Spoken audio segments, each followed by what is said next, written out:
Hello, everyone, and good evening. Didn't know how long we were going to hold it on our opening screen tonight, did we? Well, tried to get a few of the housekeeping items out of the way, and I went ahead and made a few links and clicks and posts and such. Well, that was just getting things loaded up. So, again, welcome everyone. Terry Miller, the disc golf guy here. See Joe PG, no surprise, one of the first to comment. Appreciate it, buddy. So glad you guys are here to join us tonight. It's going to be another one of these. It's day 2 recap of the United States Disc Golf Championships, along with the Throw Pink Women's Disc Golf Championships. And super excited to be here. I see a bunch of people getting logged in and commenting. So please do me a quick favor. Assure me that you can hear me and see me all right. Again, disclaimer, I can only do so much about this actual face, but please double check or let me know that I am coming in loud and clear and that everything should be good. I wouldn't dare want to ramble on and have you guys not be able to fully participate. And with that, I'm going to make a click or two and see if I can maybe even pull up the YouTube chat myself. And so far, so good. Looks like we got a few people jumping in. Good evening, David. What's up? Hope you're doing well. Change the background color. I changed it from last night slightly. Now the actual paint, I'm going to check for you guys. I mean, this is classic set design and development 101. So I'm going to check for you guys and double check that this is paint.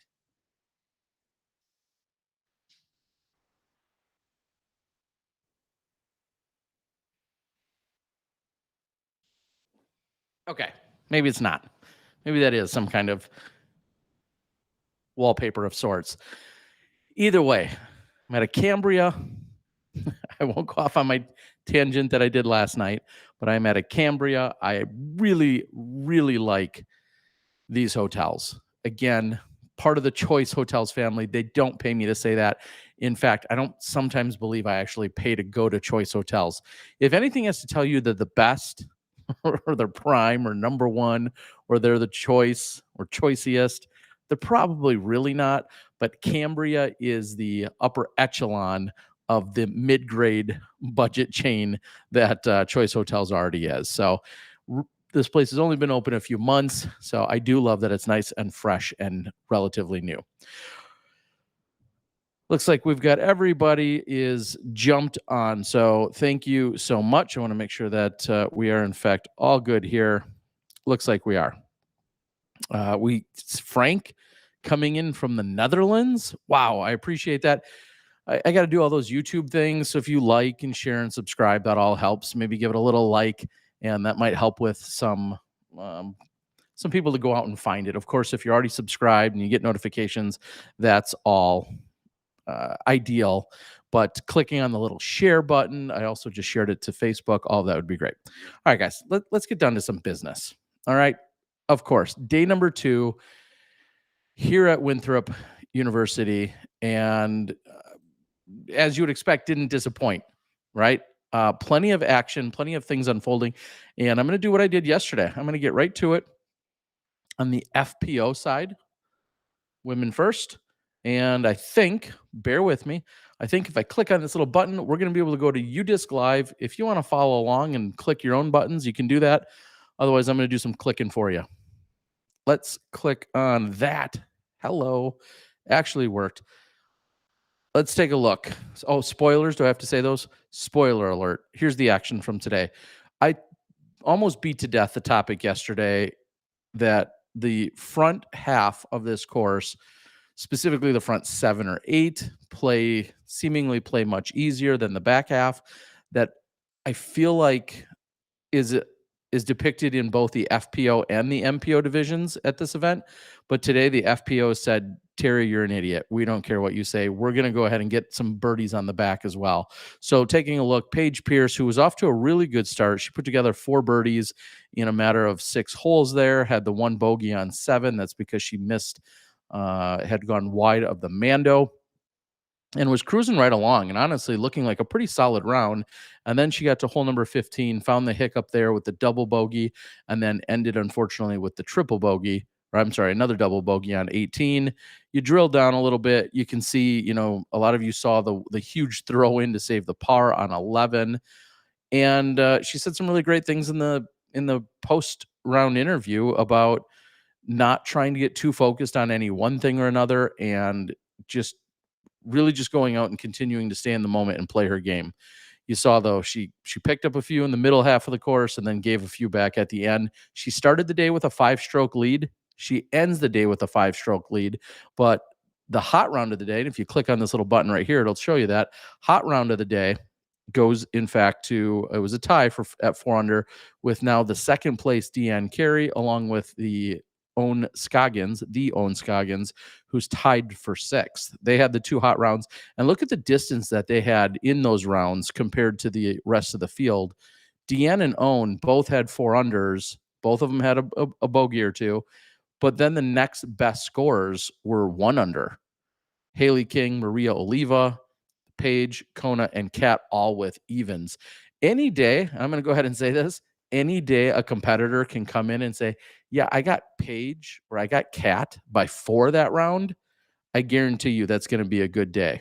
No matter what your score is. I mean, even if they don't shoot that well and you still beat them by 4, you definitely are going to be happy with that. So, of course, everybody leaves a stroke or two out on the course when it's all said and done. But to come in and pick up as many as 4 strokes on that's incredible on Paige, Kona, and Kat. And I didn't even notice that till now, that they got 4 strokes on all of them. So you scroll down. Let's reposition that. Deanne Carey, solid performance, up 6. Again, here's a little tutorial. I don't know if I have a good way to show you that. I don't think I do. There's a little arrow next to, sometimes there's going to be an arrow right next to the number in the position. That's how many spots they've moved up or down. If it's this little black arrow that you maybe can or can't see, and there's a number next to it and it's moving up like this, you see Deanne Carey moved up 6 spots. Heather Young, on the other hand, moved down 1 spot. That's what the down arrow and the 1 mean. Or in Valerie's case, the down arrow and the 2. That means they moved down 2 spots from where they started the round. Longer story to that on another day about Nicola Castro and the Nico arrows, as we've called them since Waco of 2016, somewhere back there. Another day. Heather Young held her own, nothing too flashy, as probably you would expect, and I say that in a positive way, that she went out, had a few birdies, few bogeys. She talks about not having the power in the distance and letting off the gas a little and letting others make mistakes. Well, today she shoots a +1 and she drops 1 spot, so that says something about how competitive this course is and how she is with everyone else. And then Valerie had the +2, again, really struggled on the back. That just speaks to the back. That is not to pick on Valerie. That just speaks to the back. And you look at how what 12 can do to our players. We see a couple of birdies with 4s. In fact, quite a few of them, couple pars, and then a lot of bogeys, double bogeys. Hole 12 can just really eat your lunch if you're struggling out there. And it's easy to rack up strokes on that hole. Looking down in terms of anything else here, again, Owen Scoggins with her solid round. She shot the -4, very clean round, and that's picking up birdies to close out her back, getting them on 12 and 14 and 18. And Alexis here racked up a good number of birdies, as did Erica Stinchcomb, racked up a good number of birdies near the end of the round. But unfortunately, some of the damage was done earlier in the round, and so on and so forth. So, looking at some of the arrows, you see that Paige Shue ultimately had a less than ideal day for her as she dropped 12 spots. Maria, I mentioned earlier, she moved up 7 spots. So those were some of your big movers and shakers on the day. I don't know if there's a lot to take from this otherwise. I do want to say quickly, I saw Miss Frisbees made a post about her day or her round, and she thought that I had laughed at her scorecard yesterday in the show. I swear, if you felt that way, I apologize. I was not trying to single out any person's score or scorecard or challenge or anything like that. I mean, I try to make note of what's happening, but in no way was I trying to be malicious or mean spirited or anything like that. I'm sorry if you did have a struggle on a particular hole or something that seemed to appear on the screen. But guess the other flip side of that is I could say, well, you threw those, I didn't. But no, I hope you do well. Good luck out there to you in rounds 3 and 4. So that's what we see on the FPO on the women's side. Any shockers? Any huge surprises? Not really.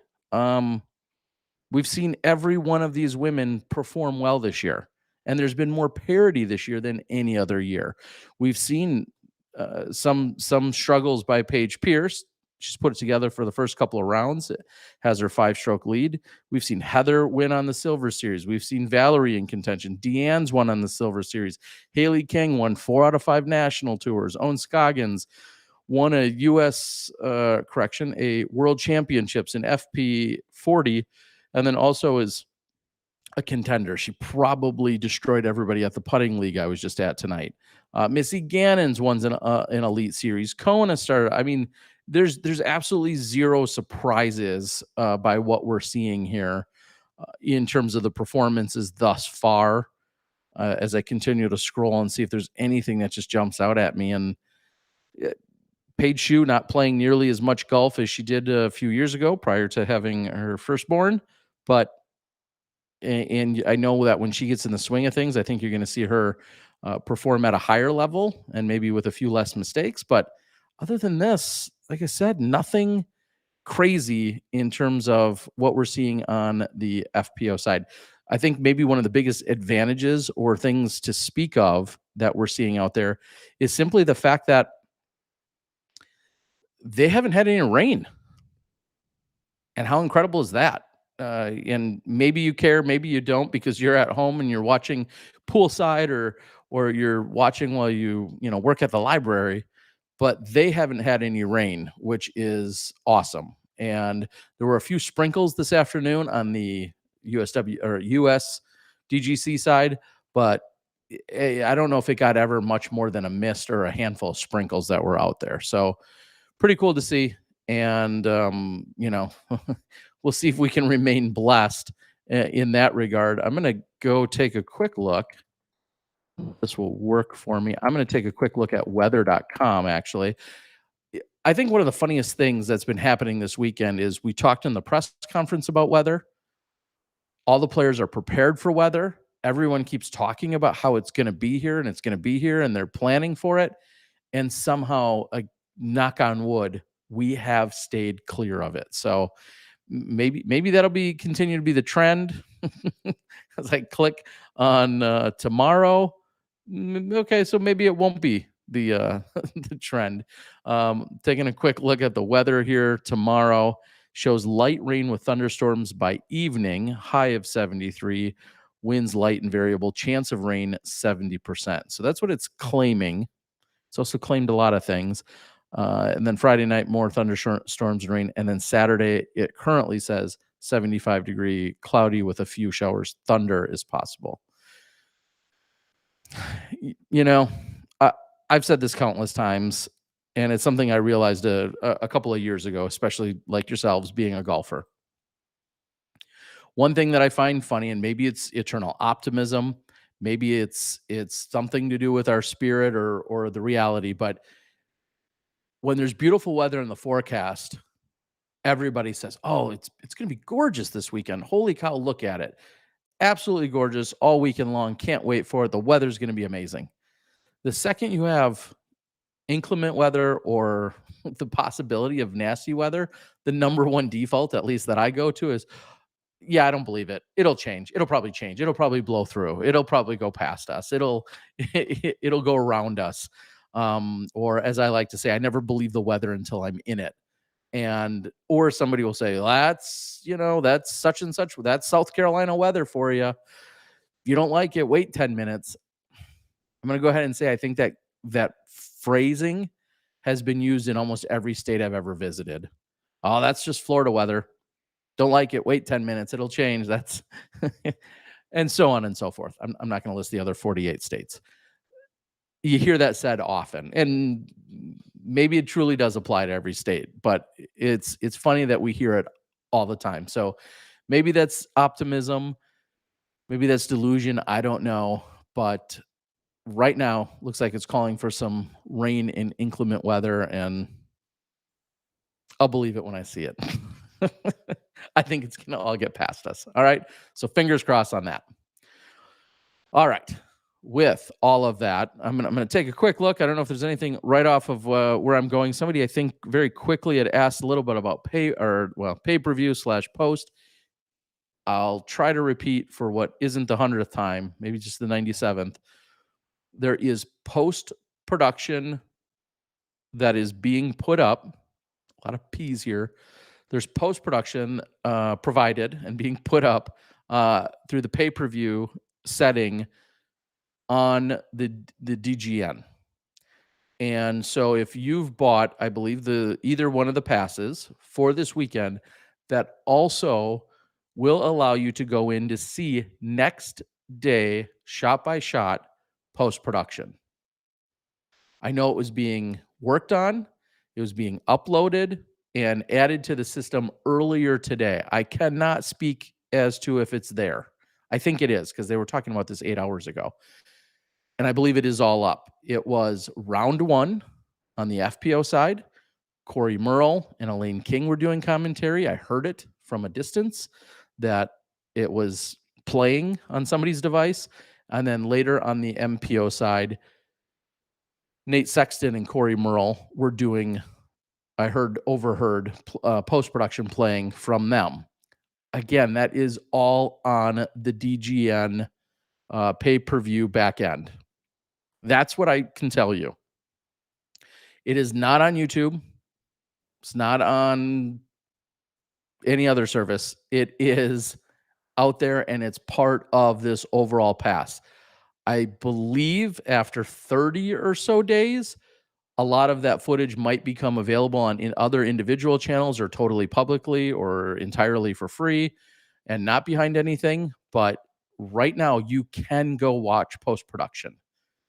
We've got a number of crews that are assisting in it and putting it together. And I just mentioned the commentators, so you can go watch post-production. It's just a matter of, you also have to have the pass. If you don't want to wait for post, or I should say, if you don't want to pay for the live, well, then you're essentially not paying for post either. And it'll be a 30-day wait, essentially, before that's all then released. That's where it's at. I hope that's crystal clear, and I hope I'm right when I'm telling you all that. As always, I should start the show with a disclaimer that I represent absolutely no one when I'm doing these shows other than myself, Terry Miller, the disc golf guy. I've got an umbrella insurance policy, which wasn't even a rain joke or pun. So anything that I say that's dumb or inaccurate, you can only look and blame me and my lack of knowledge. Not part of the Disc Golf Network right now. I'm not part of the Disc Golf Pro Tour or the PDGA or Innova. I represent no one other than the Disc Golf Guy channel right now at this moment while we do these. I would like to represent founders, but they haven't reached out. I did have an amazing time catching up with Michael. It's a quick sidebar. Had dinner over at Slow Play, which I talked about last night. Thank you to them for being a sponsor and supporter of the USDGC. That's where the putting league was taking place tonight. Let's see if I can get that to come in. I know they have a special release beverage. But I was over there and also got from the food cart. And then had a great time talking with Michael from Bushnell. And I don't know if he would say this to everyone, but I will. He is the sole reason that Bushnell is involved with disc golf, the sport of disc golf. Their rangefinders have been around, their other things have been around, but he is the sole reason that Bushnell exists in the sport of disc golf for us the way it does. I can't say enough. Super amazing human, and he's always been very gracious with his time and his information. So big shout out to Michael. Really enjoyed catching up with him a little bit more tonight. We had a very lengthy talk about USDGC presence, live broadcast, the the evolution of live broadcasting and the long road that we've been on here for the last 12 or 13-ish years of live broadcasting at the USDGC. All that story is for another day, though. Well, yeah, most of that story will be for another day. So, all right. I think I've answered those questions about the post-production. Again, that's on the... So if you want to just watch the condensed hour-ish version of the rounds, you can do that with the post, as I just mentioned. And also, replays of the full rounds are all available as well. And those are usually available a few hours after they happen. And that's all on a transcoding server, blah, blah, blah, Vimeo side. The replay of the full rounds are also available, and that's all part of that package. Okay? So that's all out there. Pablo says, I haven't figured out how to get the coverage from DGN on Roku. Anyone? I haven't played with it myself, so I'm sure there's somebody out there that will be able to give you some help. Fever says, you are right, but it doesn't, I don't know if he's talking to me, but it doesn't explain why they are taking the right away from Jomez to do post. I mean, that's a funny way that you word it. I mean, to be fair, I mean, the media and tournament rights are those of the tournament. And we're now at a stage where certain tournaments are essentially bidding out and or contracting for productions and media crews to then cover the event. Kind of, but not quite in a similar way that you see the Olympics are on NBC and the Super Bowl's on whatever, CBS, I don't know. Those are all bid out. And sometimes it could be due to a bidding process, or it could just be an awarding an awarding process, and an anointment, that's not the word, appointment.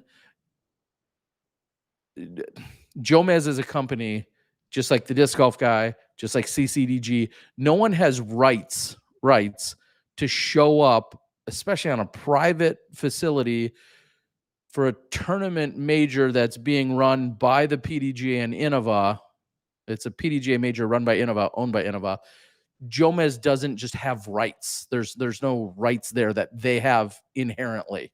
Just because frisbees are being thrown doesn't mean somebody can show up onto private property and film said tournament. And I don't have all the legalese for you, but if we're really just getting down to like the nuts and bolts of it, same reason you don't have a right to just show up to your local MLB game and go in there with some high-end cameras and just start filming stuff and then producing it for the world.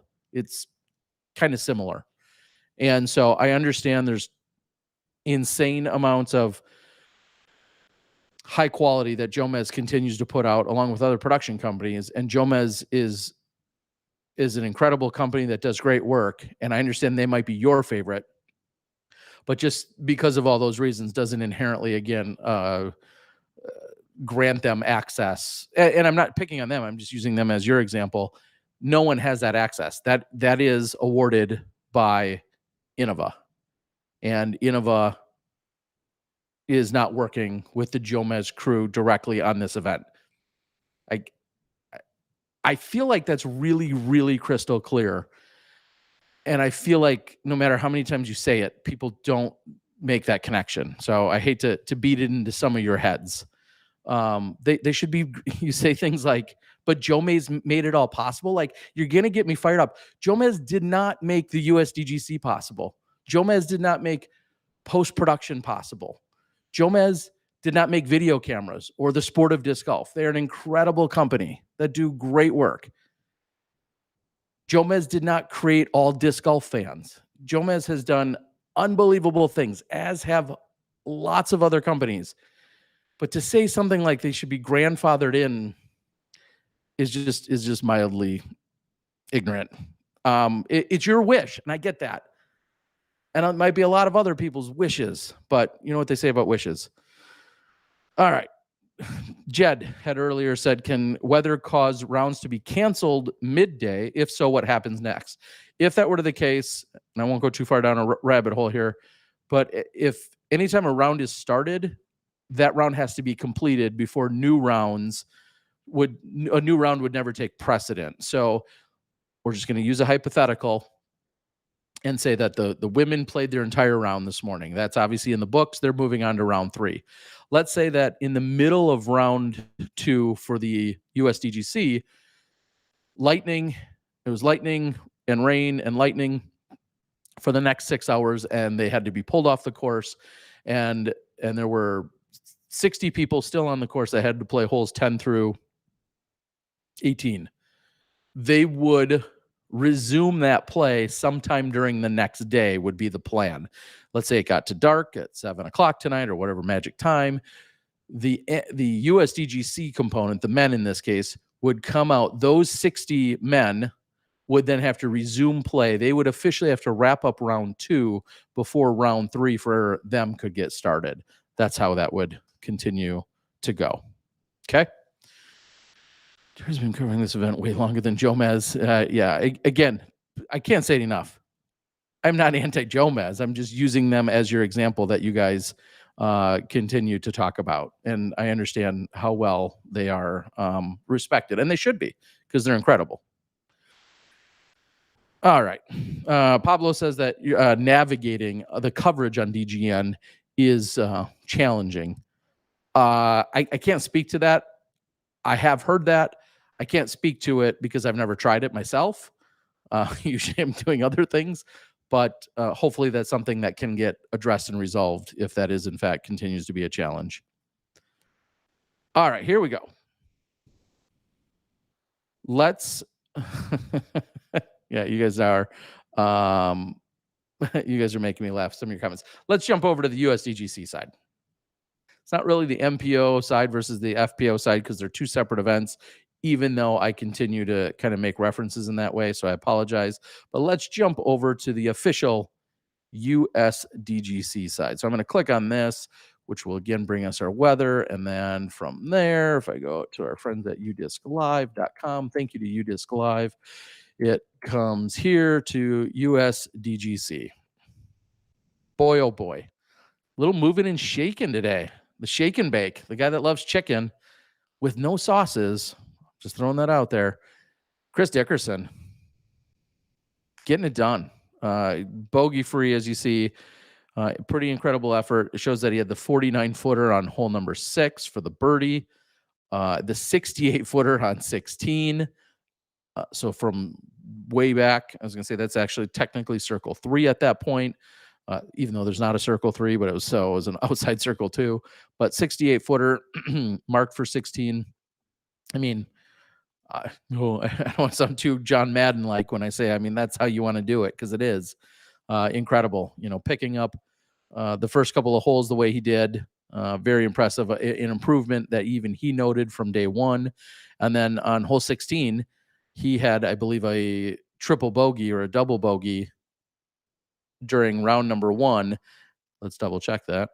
During round number 1, he had the double bogey, and today he had the birdie. So he had a 3-stroke improvement right there. So he picked up 3 strokes on 2 through 4 by going birdie, birdie, birdie on those holes, and then picked up 3 strokes on hole 16. So I know a common question that I'll throw out is like, what's your game plan? What are you going to change the next day or the next round? Well, usually they say, well, they're going to take it hole by hole or whatever. Well, Chris Dickerson specifically picked up 3 right there and then 3 on that hole. He improved his overall score by 5, and there's 6 strokes that just jump right off the scorecard for me. Terry Roethlisberger, okay, also getting it done out there.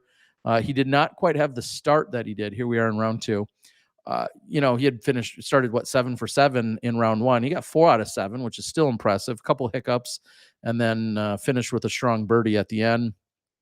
Ricky Wysocki also kept it clean, the 9 under on the round and a 14 under. And he even said himself, like, he wasn't mad necessarily with the 5 under that he opened with.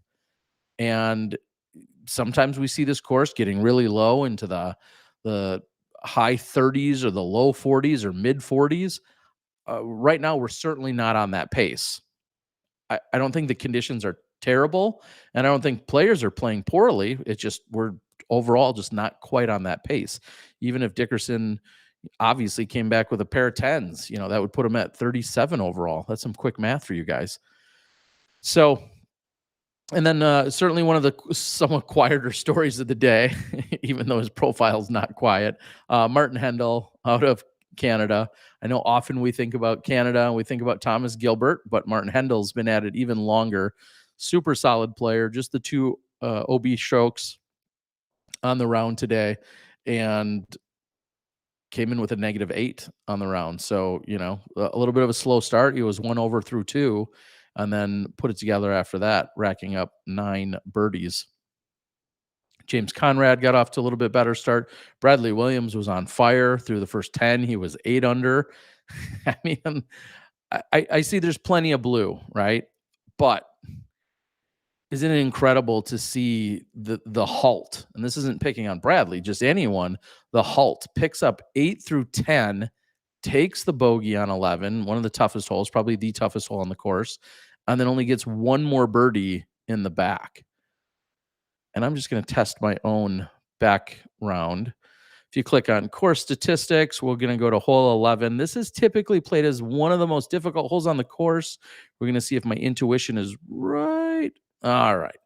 Third most difficult hole as it's playing on the course right now. So, yeah, hole 11. I mean, I think there's a lot of players that will say, "Oh, yeah, if I take a par there, if you offered them and say, "Hey, can I give you a par for the rest of your life on hole 11? You'll never get a birdie, you'll never get the eagle. Would you take the par?" And every single player in disc golf, I feel like, would say, "Yeah, give me the par. I'll move on," because there's so much danger that can be found on that hole.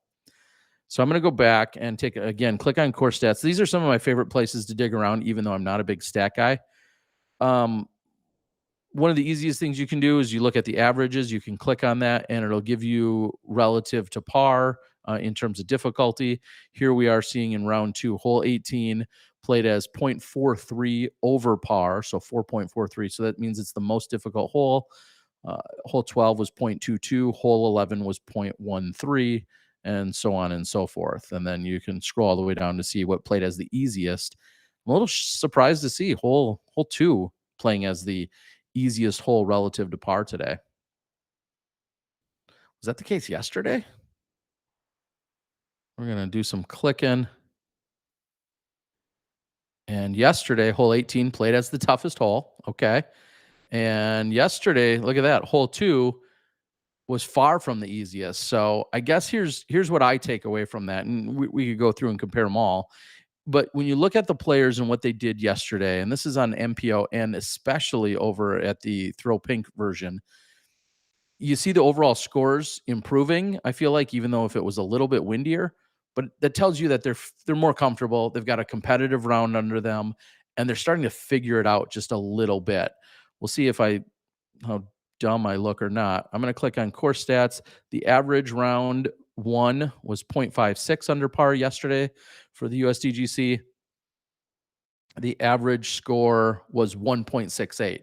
So played a little more than a stroke easier on average. Excuse me.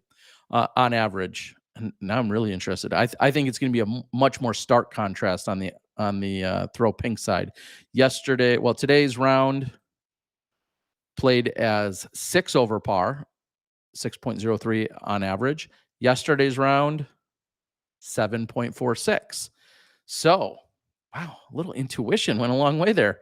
I had my fingers crossed. Yeah, so they played about a stroke and a half better today over on the Throw Pink side than what they did yesterday. So, now how much more will that continue to improve? I don't know, but certainly after that first nervous competitive first round is under their belt, hopefully they continue to figure things out. Now, clearly inclement weather can jack all those numbers up and so on and so forth, but it is very interesting to see. Let's check on the Throw Pink side in terms of what hole played as the most difficult.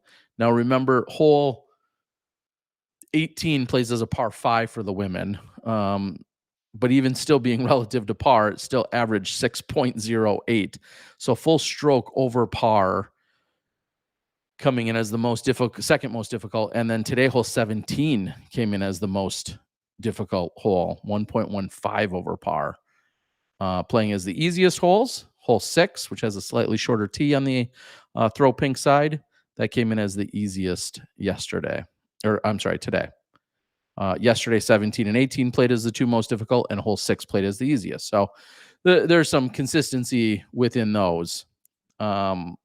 When you're looking at their overall performances. All right, getting back to what we saw on the men, Drew Gibson. I mean, I mean, in a polite, friendly way, I'm chuckling as I'm starting my interview with him today. I mean, he had it all. He had an ace. He had birdies, plenty. I'm sorry, he had an ace. He had an eagle, which you could argue hole 7's ace is an eagle, but hole 10, he had a quote unquote traditional eagle with a 2 on a par 4. He had plenty of birdies. He had a couple pars, and then he had a couple bogeys. In fact, he had 3 bogeys. And on top of all of that, and shooting the third hottest round of the tournament at -9, he also had 6 out of bounds shots. I mean, that's crazy. Just I feel like you have 6 out of bounds shots, you have an ace, this and that. I think, okay, maybe you come in a couple under par and you're like, oh, what a round that could have been. He still put together an incredible round, even with 6 OB shots. And what I thought was probably most telling or interesting about that is he flat out said, oh yeah, I mean, I'm planning on those, just my style, my game, my skill sets. I know I can play well, but yeah, I'm going to probably take some OBs. And it's almost as if he was, I mean, clearly he's not playing for them or anticipating them. And nor does he want to get them, but clearly he realizes that they're out there and they're always going to be looming out on this specific course. So kind of crazy to see, but that was happening out there for Drew. I'm going to take a 2-second break here to write. And so I apologize. I'm going to send a tweet here. Throw national championships day 2 recap. Sorry, typing while I do a little sharing and all that other stuff out here for the Twitter world, in case anyone else cares or wants to join tonight. Oh, I was thinking I should give away some stuff tonight. I don't know. Maybe you guys would like that. So that's what we saw. I'm going to scroll down just a little bit more. Joel Freeman was getting all geared up to talk to him, and he still had a good round at 4 under, but, gave one back there on the final hole. Bradley Williams, we discussed. Simon Lizotte put together a number of birdies, including getting the eagle on 13B today. That's what's so crazy. I mean, you look at one of the longest throwers in the game, Ezra Aderhold, he takes a 7, and then you look at a Simon Lizotte, a 3, and you think there's just not a lot of courses where a 3 or a 4-stroke swing, you just don't even bat an eye at it because it happens out there. And you look at some of our solid players that find themselves in triple bogey territory. Greg Barsby here struggled a little, as did Gannon Burr on hole 12. And those guys both could come out and easily take 3s on it tomorrow. So Barry Schultz got off to a little bit of a slow start, very opposite of what we saw him do in round 1. I think he got 6 out of the first 7 yesterday, and then today ended up only getting 1 birdie. In fact, 1 birdie in the front 12 holes, and he picked it up a little bit as it ended out. Austin Hannum, I don't know. About as good as he could do. Yesterday, he opened the tournament with an ace, and today he had to settle for the birdie. Let's see how far that putt was, roughly. Circle's edge, 27 feet. But still, what an incredible start for Austin. 7 out of the first 8, sprinkled a couple more birdies in there, and then finished really strong. So Austin can easily pop off of 12 tomorrow, and you'd be like, okay, I can see that. Of course, Andrew Marweed also really, really stellar. And Andrew Marweed hates taking bogeys. Like, the guy almost doesn't know how to do it. But today, unfortunately, in the real teeth of the course, right around that 11, 12, 13-ish area, he went 8.65. And yeah, Corey Ellis, super strong finish. Brian Schweberger was on the bag for that. Just said his putting was sick, just disgusting, with how confident and where he would throw in a putt from just about anywhere. Maybe a little surprised seeing Kelvin Heimberg continue to struggle, and not really get anything special going. And that looks like about it. You see plenty of blue here for Zach Melton. Oh my goodness, I didn't see that earlier. Zach, I love you, buddy, but the 10-pack. Wow. Hole 12. I mean, it's that tough out there. So Gavin Babcock had a nice good string there, birdies, and Noah Cole.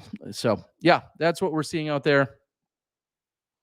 I do have some other things that I want to bring up that I completely have stolen from one Dixon Jowers. I'll get to those in a moment, but real quick, I would like to come back and make a quick mention.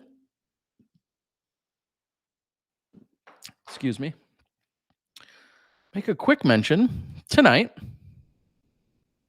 I had the distinct honor and pleasure of picking up a couple of very special discs from one of the most beloved guys in all of disc golf. Of course, Brian Schweberger. Oh, good. That's going to actually focus for me.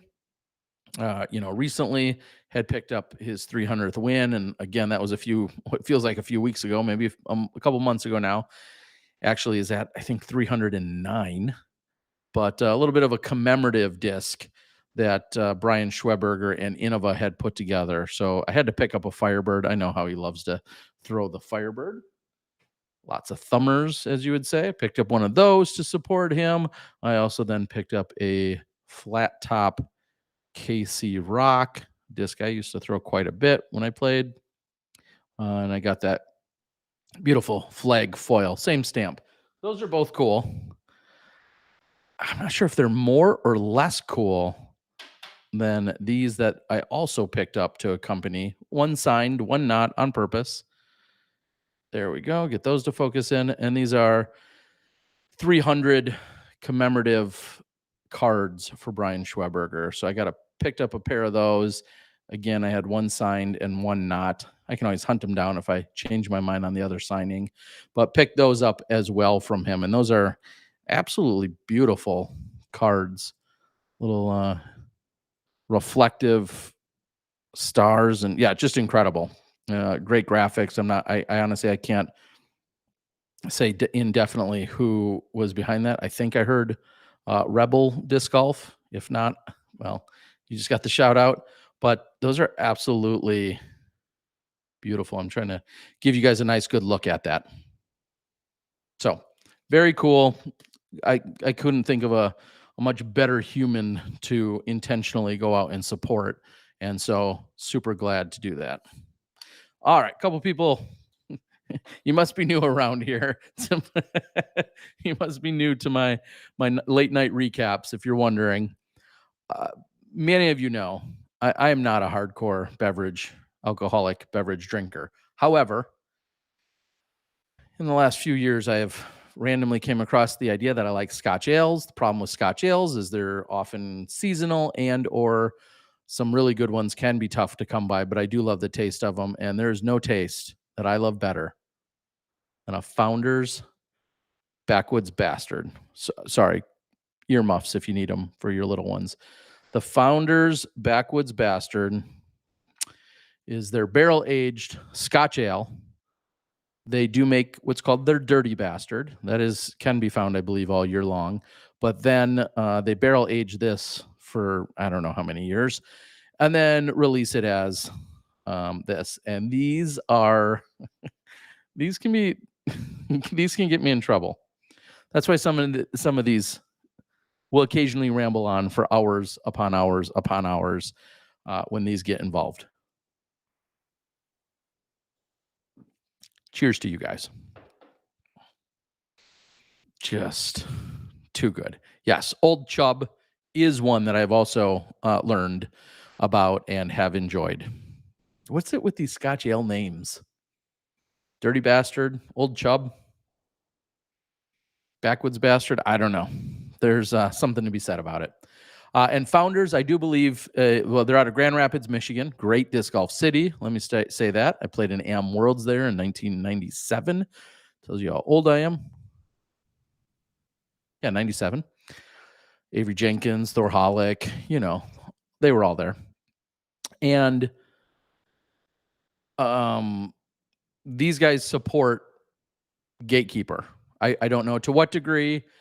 I know that they're somehow supportive of Gatekeeper Media, and then to fall in love with this and then know that they support Gatekeeper it couldn't be any better. Well, it could be better if they supported me with product. That's all I'm asking for. I'm really cheap and easy, although these aren't cheap.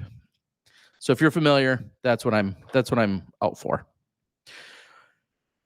So with all of that rambling, someone who doesn't drink but does put out some really good thoughts and content is Dixon Jowers. Many of you know him as On the Box with Dixon Jowers. He's put together a podcast for quite a while. He's very analytical, loves to break things down for you. And in addition to that, there is a group on Facebook that is the On the Box group. You can go out and search for that. I'm going to do it right now. The group is On the Box with Dixon Jowers. Says it's got about 2,000 members. I have said this so many times. One of the most civil yet adult-like discussion groups you can find in disc golf with the people that are there. They blow me away.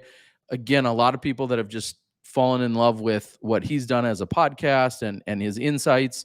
They'll go off the rails in terms of some fun contests and other things that necessarily aren't disc golf related.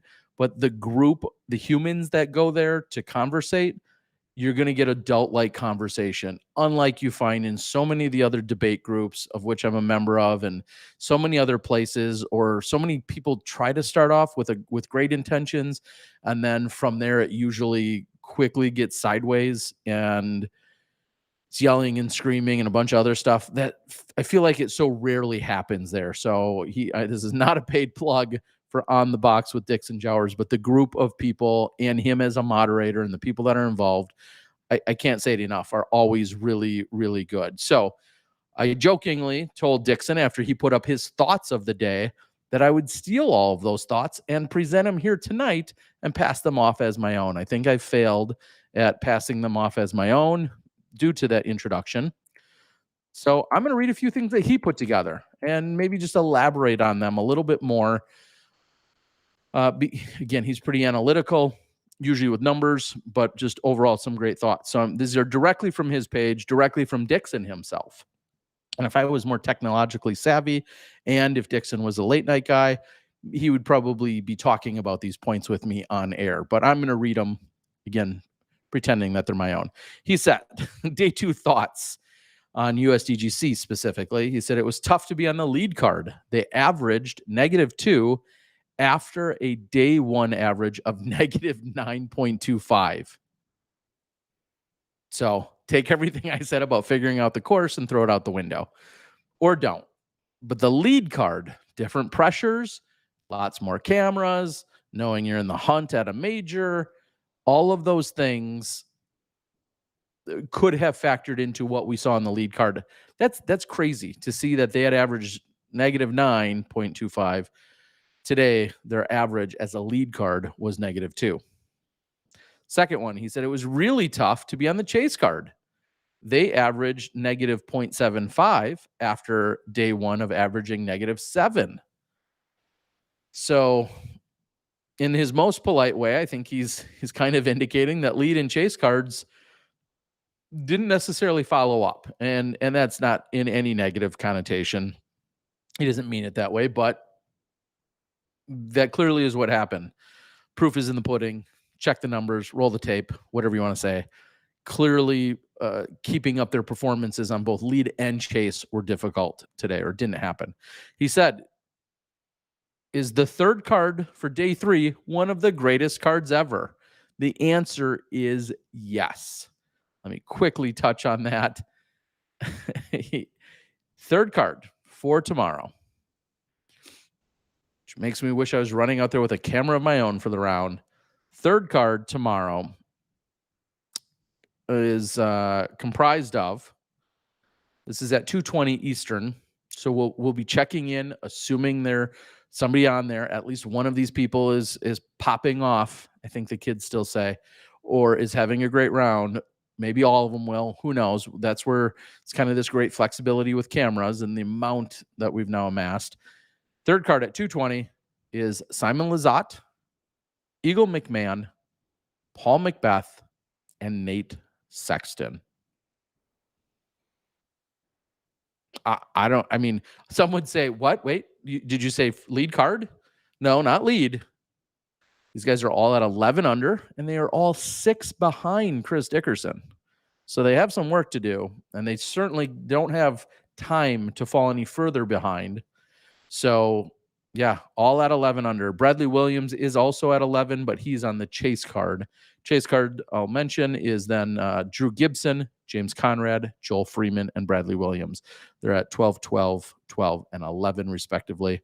And then I just mentioned all of those other 4 at 11 under par. Yeah, I mean, what a card, right? Certainly incredible. And just a little behind the scenes is, now that we have as many camera operators, and we could always use more and so on, and I know you can all clamor that, but now that we have as many cameras as we do, there's a balancing act of what Mo back in Milwaukee control room, where he wants to put our focus on the play. If somebody's really struggling, or the whole card is struggling on chase card, and there's even just 1 or 2 good looks at people on the third card, or somebody's making a run, that's when you can dedicate sometimes 1, sometimes 2 cameras, depending on the course and depending on the proximity. Or that's sometimes why you'll see, hey, we've got lead card covered, we've got chase card covered, but then there's one camera that's way off on the 7th card because somebody's 9 under through the first 9. There's always going to be a balancing act, and that's always what's being thought about behind the scenes. I think to just last week or 2 ago, somebody kept clamoring at Tennessee, and somebody just kept saying, follow Ulibarri, he's my favorite. Well, he's got to be shooting lights out and making a run during the final round in order for a camera to be over there. That's some of the logic behind it. And inevitably, somebody's going to slip by. Somebody started on the 15th card. They shoot 15 out of 18. There may or may not be coverage of them at all because they were simply way before the time of the broadcast, and resources were being used on the throw pink side or whatever the case might be. So just know all of those things are thought about, and they're meticulously followed throughout the entire day and throughout the entire round as best as we can. And until we have 100 cameras, inevitably something's going to get missed, or it's just not possible to cover. It's crazy to see you'll get to a card and somebody's 8 under through the front 9, and you're like, holy cow, they're lighting it up. You get a cameraman over to the other side of the course, and then just like that, they go stale for 2 or 3 holes. Maybe they take a bogey, maybe they take a couple pars. But in the meantime, somebody else just birdied the last 5 out of 6, and you're thinking, man, well, we should be watching them. So it's impossible. I see that Roy says need at least 8 cameras. Without getting into all the nitty-gritty details, we started with 1 camera. We're up to 5 or 6 and a drone. And a drone provides us an opportunity not only to show cool shots, but to move other cameramen around while there is no shot. As soon as we get 8, the next thing you're going to say is we need 10. And that's might all be true, but just know it's all part of the plan and overall process. And then remember everyone that says, hey, I don't want to have to pay a dime for this, and you should have $500,000 worth of equipment out there. But I'll digress for a moment on that. All right, back to Dixon's insight. Third card. So the answer is yes. Is the third card for day 3 the greatest, one of the greatest cards ever? I mean, you want fireworks. I guess I'd love to figure out what the line is over under on what will be shot in terms of under par on that card. Could we see an average of 10 under? Could we see 42 under on the card out of those 4 players? What if that card goes 16 under tomorrow as a card? I mean, that would seal the championship runs for some people, that's for sure, or lock them out of it. He mentioned something here. Conditions mostly better, and the average score dropped by more than a stroke. I didn't see that note, but that's something that I often look at. 1.08 was his official number, so thanks for doing the math on that. Calvin is probably the biggest surprise so far, averaging 33 points below his rating. More so than just what the rating is because of all the unique rules. You're right. That's just a snapshot, but this has goofy rules. So ratings aren't the same. I don't feel like they matter. I'm a big firm believer in ratings and I like them. Get worked up about that or not. But at this event, they almost do have to they aren't tossed out the window. They're not calculated and held to the player's actual professional rating because there's so many unique rules to this event that it does not play as a traditional stroke play event. And therefore, that's why it's actually an XM, not because Sirius is sponsoring it. It's an XM as in an X tier major because there's so many unique rules that are applied and in play at this event that they have essentially disqualified the ratings from applying to people's overall profile. Most of the former champions are out of contention for adding a ring. Dave Feldberg, check. Barry Schultz with his round today, probably out. LeCastro, Coling, and Brinster. I'll go through LeCastro, Coling, and Brinster. Clearly, I wasn't talking about a lot of them earlier, so I can see what you're saying. LeCastro's in a tie for 23rd, sits at 8 under. That's a full 9 off the pace. He'd clearly need to put together back-to-back stellar rounds to give anyone a run up there, and they have to be stellar and then some. Barry Schultz, similar position. He sits at 7 under overall. Jeremy Coling sits at 4 under. There's that one is 100% out of reach, in my opinion. Evan Scott also had a rough day today. I know we talked about that, but Evan Scott shot a full 10 strokes worse today than he did yesterday. And he's right there 1 stick ahead of Calvin Heimberg, who sits at 3 under for the tournament. So there's something certainly to be said. And Dave Feldberg sits at 2 under for the tournament. So yeah, that definitely is an accurate. And Will Schusterek sits at +2 overall as well. And I know a lot of talk, and Steve Brinster sits at +4. Brinster has shot a 69 and a 67 out there. And there was certainly a lot of talk, and you can check the stats that Paul Ulibarri, one of the guys that consistently finishes in the top 10 at this event, that is 100%, 300% in jeopardy at this point. He sits in a tie for 77th at +4. I think him or his mother on hole 18, I saw Pat. She said it was a rough round out there. And I don't even, quite frankly, I don't even want to drill down to the specifics. He clearly had a rough go out there today, unfortunately for him. So spot on with all of that analysis. I don't see, outside of a potential Macbeth, I don't see any one of our other champions making a run at it. Chris Dickerson in the hunt, obviously in the lead. James Conrad. Where is Conrad? I think he's still on second. Okay, yeah, he's still on second card. I mentioned him earlier, so he's clearly in contention as well. So is already eliminated quite a few. The 4 most recent, however, hey, if I would have kept reading. The 4 most recent, however, are a big problem for the rest of the field: Dickerson, Conrad, Sexton, and Macbeth. Okay. Point taken. Averaging 1,002 puts you in a tie for 68th place.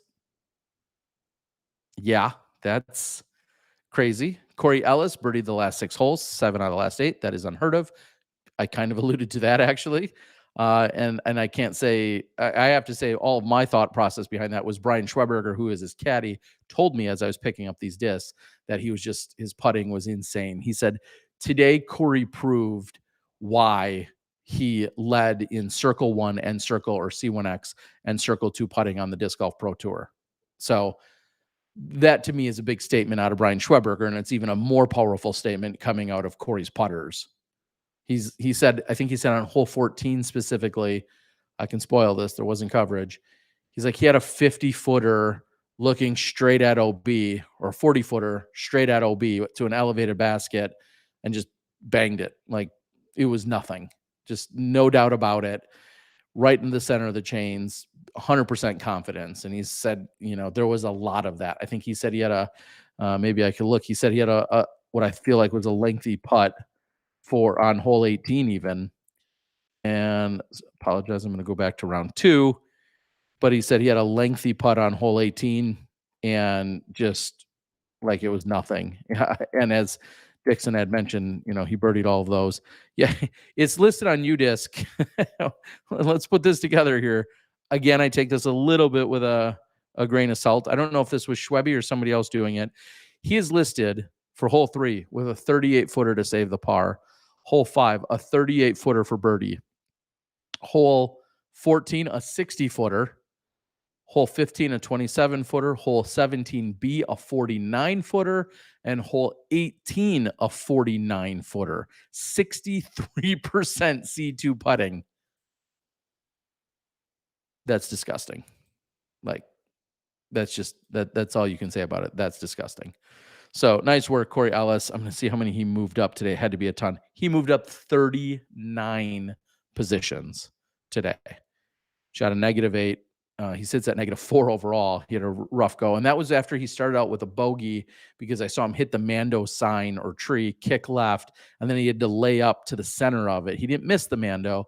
He had to lay up to the center. Then he threw about 27 feet past the basket and then made the putt for bogey. That's how he started his day. And then he bounced right back on the second hole with a birdie. So nice work out there, Corey. All right, let's read on from what was posted here. Out of the top 22, there are only 7 doubles or worse. Okay. Chris only has 2 OBs so far. Only 3 other guys in the top 10 have less than 7. Certainly strokes gained there. Totally agree. I mean, I asked Chris just that. How do you play this course with just 1 or 2 OBs? I mean, that is, you know, it feels insane out here. He had the 1 on 15 where he saved it. And then yesterday, I thought yesterday he had 0. Did he have 1 yesterday as well? This is some math for you guys. Yeah, okay. Yeah, sorry. He had 1 on 16 yesterday. So certainly crazy. Let's keep rolling. There's just a couple more points that he had made. Drew moved up 26 spots with 6 OB strokes. He shot -9 with an eagle and an ace. I kind of touched on all that. Yeah, and those look like most of the points. So with barely perusing after the first 2 or 3 points, I didn't really look at much after it. I just saw that he was off to a great recap. It looks like I actually covered a number of the things that he was looking for, but still, check out On the Box with Dixon Jowers. The other thing that he posted, I'm not sure where this was, but he also had posted the payout. And news to you guys or not, $20,000 for first place, largest payout in terms of first place prize money we've ever seen at this event. $20,000 for first, $13,000 for second, $7,500 for third. Fourth gets $4,000, fifth gets $3,000.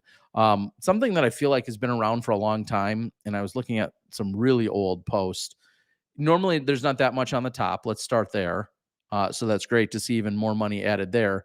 But somebody, I think 6 or 7 or 10 years ago, took 20th and they won $1,000. And at the time, that was a big deal. Like, holy cow, 20th place still gets $1,000. That is true today. 20th place gets exactly $1,000. I feel like that's a goal of some sort, that at least the top 20 is making $1,000. And certainly a great goal. And I think back to how big of a deal that was so many years ago. And now we've seen these incredible payouts. This also being still an incredible payout, but to think like top 20, I mean, there a lot of us may never win $1,000 in your life playing disc golf, may not win $1,000 in a year if you're a pro player, but to win $1,000 for taking top 20, I mean, again, we're not millionaires. We call it disc golf rich. Well, most of us aren't, but there's something to be said about still taking home four figures when you're in the top 20. So kind of crazy for sure to see that. That is what I saw there. I'm going to take another second. I apologize. I'm going to take another second and see if there. I don't know where that was posted. I don't know if that was a PDGA post or if that was in fact a USDGC thing. But I can. Oh, here we go. On the FPO side, sorry, the Throw Pink Women's Disc Golf Championship. I know I keep screwing that up. They just have 39 competitors, and first place 6,000. So certainly one of the larger individual paychecks on the FPO side. 6,000 for first, 3,400 for second, 2,250 for third, 1,200, and then 1,050 for fifth, and then it dips to 900 and so on. They're also paying 20 spots, so they're paying 20 out of 39 total spots, and looks like $14,150 added to the purse. So $14,150 added to the purse. I don't know why I'm not just showing you guys this. This is kind of unique because this is new in the last couple of years. So this is worth sharing for you guys. If I click, give me 2 seconds. Do this. Hopefully, and let me click here. I hope I show you the right stuff. This is what I'm looking at. All right. So, and I know that might be kind of tough for some of you guys to see, but this is what I'm looking at. And one of the cool things that the PDGA has done in the last few years, again, is given the opportunity for you to, if they have it loaded in here, to look at the proposed payouts. And now these may not be 100% official, but they are out there and available. So if we, and just to do all of this from scratch, PDGA.com. This is exactly where Dixon, I'm sure, found it. If you go to PDGA.com, for instance, you could go to current events. If you click, you could click on the event, or you could click right on this little trophy cup, and that will bring you to what we've essentially been talking about from the PDGA side. That could bring you to here. You can click on your round ratings. If you click on view holes, they have actually taken all of this and then brought it into the PDGA scoring, or if you go out to UDisc, of course, you can see it. But one of the things that's been added, and here's where I'm seeing where there's 99 players, is right here under Pro Purse. If the event isn't over yet and they have it, the projections put together, this is where you could find it potentially. So if when you click on this, that will give us everything. This is exactly where Dixon had done the screenshot from. And here's what we're looking at. So paying 40 out of 99, so essentially 40%, and then all the numbers that I was kind of just referencing. I'm not going to reread them. Entry fees were just $29,700. Added cash was $50,300 was added to the purse on top of the entry fees. So 50,000, obviously quite substantial. To be a major, I think there's a minimum. I'm just taking a guess. It's been a few years since I looked at those documents, but I believe to be a major, you have to add probably 15 to 20,000. If I had to guess. So the fact, obviously, they're adding 50 and then some is of course very cool. So that's where you can find some of that information. Some of that might be elementary to you, and you already knew that. If not, hopefully you find a little bit of value in clicking around. I find value in Ray Zerhausen. Thank you, Ray, for the super chat. That is incredibly kind and gracious of you. It will go right to the Founders Foundation Fund to have fun, some additional fun. And Sue is pointing out on the board, wow, FPO paying out 578% is pretty fantastic. It certainly is. Like, when you look at the the payout percentage, entry fee payout on the men's side is 269%, as opposed to the FPO side, I think you just said was 578. So is it exactly double? When you're looking at the percentages, of course, the numbers aren't there, but they have, 40 women competing as opposed to 99 men. So, all right. Wow. I think we got through like the nuts and bolts. You guys can say otherwise, but I feel like that is the nuts and bolts of the show. Now, things get really crazy. Okay, they don't. Where I'd like to pivot over to is to take a look at the chat board. Love to answer any questions or maybe any other clarifications. Try not to get me all worked up and fired up, because then I just start ranting. But I will try and take a look at some of the questions in the chat and the comments that come in. Some of these are maybe a little bit dated because they may have come in a while ago. But let me quickly try to read through some of these. I see Backwoods Bastard as an account out here on YouTube. Says, this is my DGPT watching burner account. I hope I'm okay with that, assuming you don't have a burner account just so that you can be a jerk out there, because then you probably end up getting banned if you say any things that are too egregious or overtly disrespectful. Disc and Brew is a podcast I can get behind, John had said. John, my knowledge and background is incredibly limited. In fact, the funny part about me discovering Scotch Ale was that Nate and Val did a collaboration brew with a Milwaukee brewery, in which I helped someone orchestrate. And they came, and during the release of it for their IPA, because that's what they specialize in, which we called Sky PA, because it was the Skyline Classic that I ran. And it was at that release party, which we had a few hundred golfers all involved, I had my first ever taste of what's called Doc Ray's Scotch Ale at Explorium Brew Pub in Milwaukee, and I instantly fell in love. That was the night I discovered Scotch Ale. So as Nate and Val came to my town to do a collaboration beer for my tournament, we discovered that I love an entirely different style of beer, and that was when that all happened. And now we have similar conversations literally every time I go to Bend, which includes next week. And so looking forward to that. Somebody said Nate Sexton struggled today. That was certainly true. Tear Bear in the Hair was the best. Me and Robert McCall doing commentary, had a good time with that for sure. Love me some Robert McCall. I also really enjoyed myself every time I was with Dixon Jowers. So throwing that out there for all the reasons I went on and just gushed about Dixon and what he can bring to the table. I love doing commentary with them. Ray had said a big thing commentary can do next season is work on having specific roles for each person. Terry on play-by-play and the pro on color, for example. Ray, I'll tell you, that's kind of the intended roles right now. Unfortunately, it's easy to get those blurred. But that is officially someone like Hannah Macbeth this weekend, Ian Anderson this weekend, myself other weekends, next weekend, for instance, we're the host. So play-by-play / host. And then the other people are to be the color. And depending on comfort and overall, really just comfort, some of those lines get blurred. And sometimes that's fine. And sometimes I think it gets a little bit overwhelming or awkward.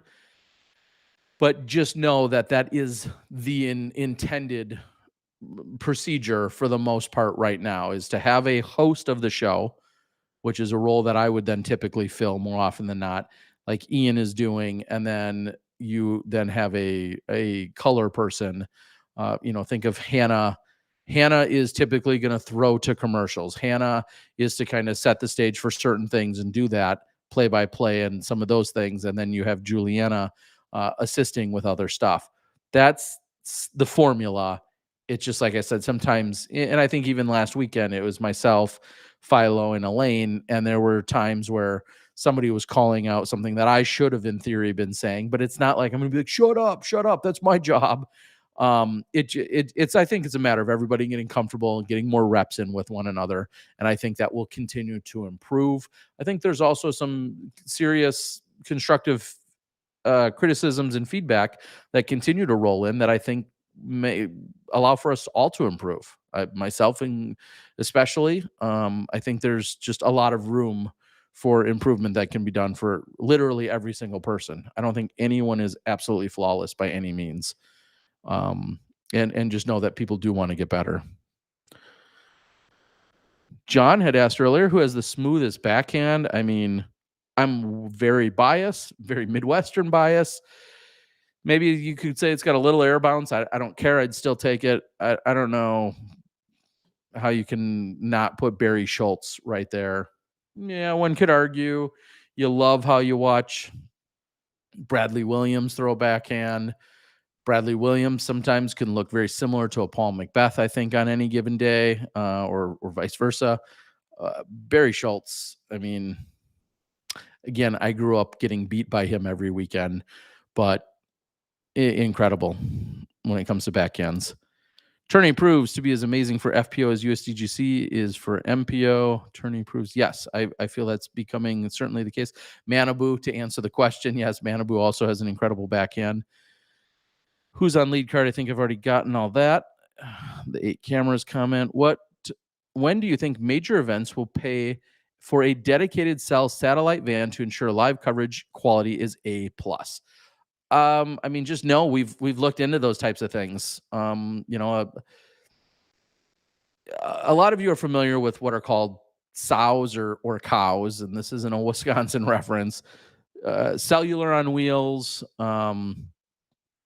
Those have been, you go to a big concert and you see a big Verizon pop-up tower that looks like a generator or something, and that is providing additional cellular signal.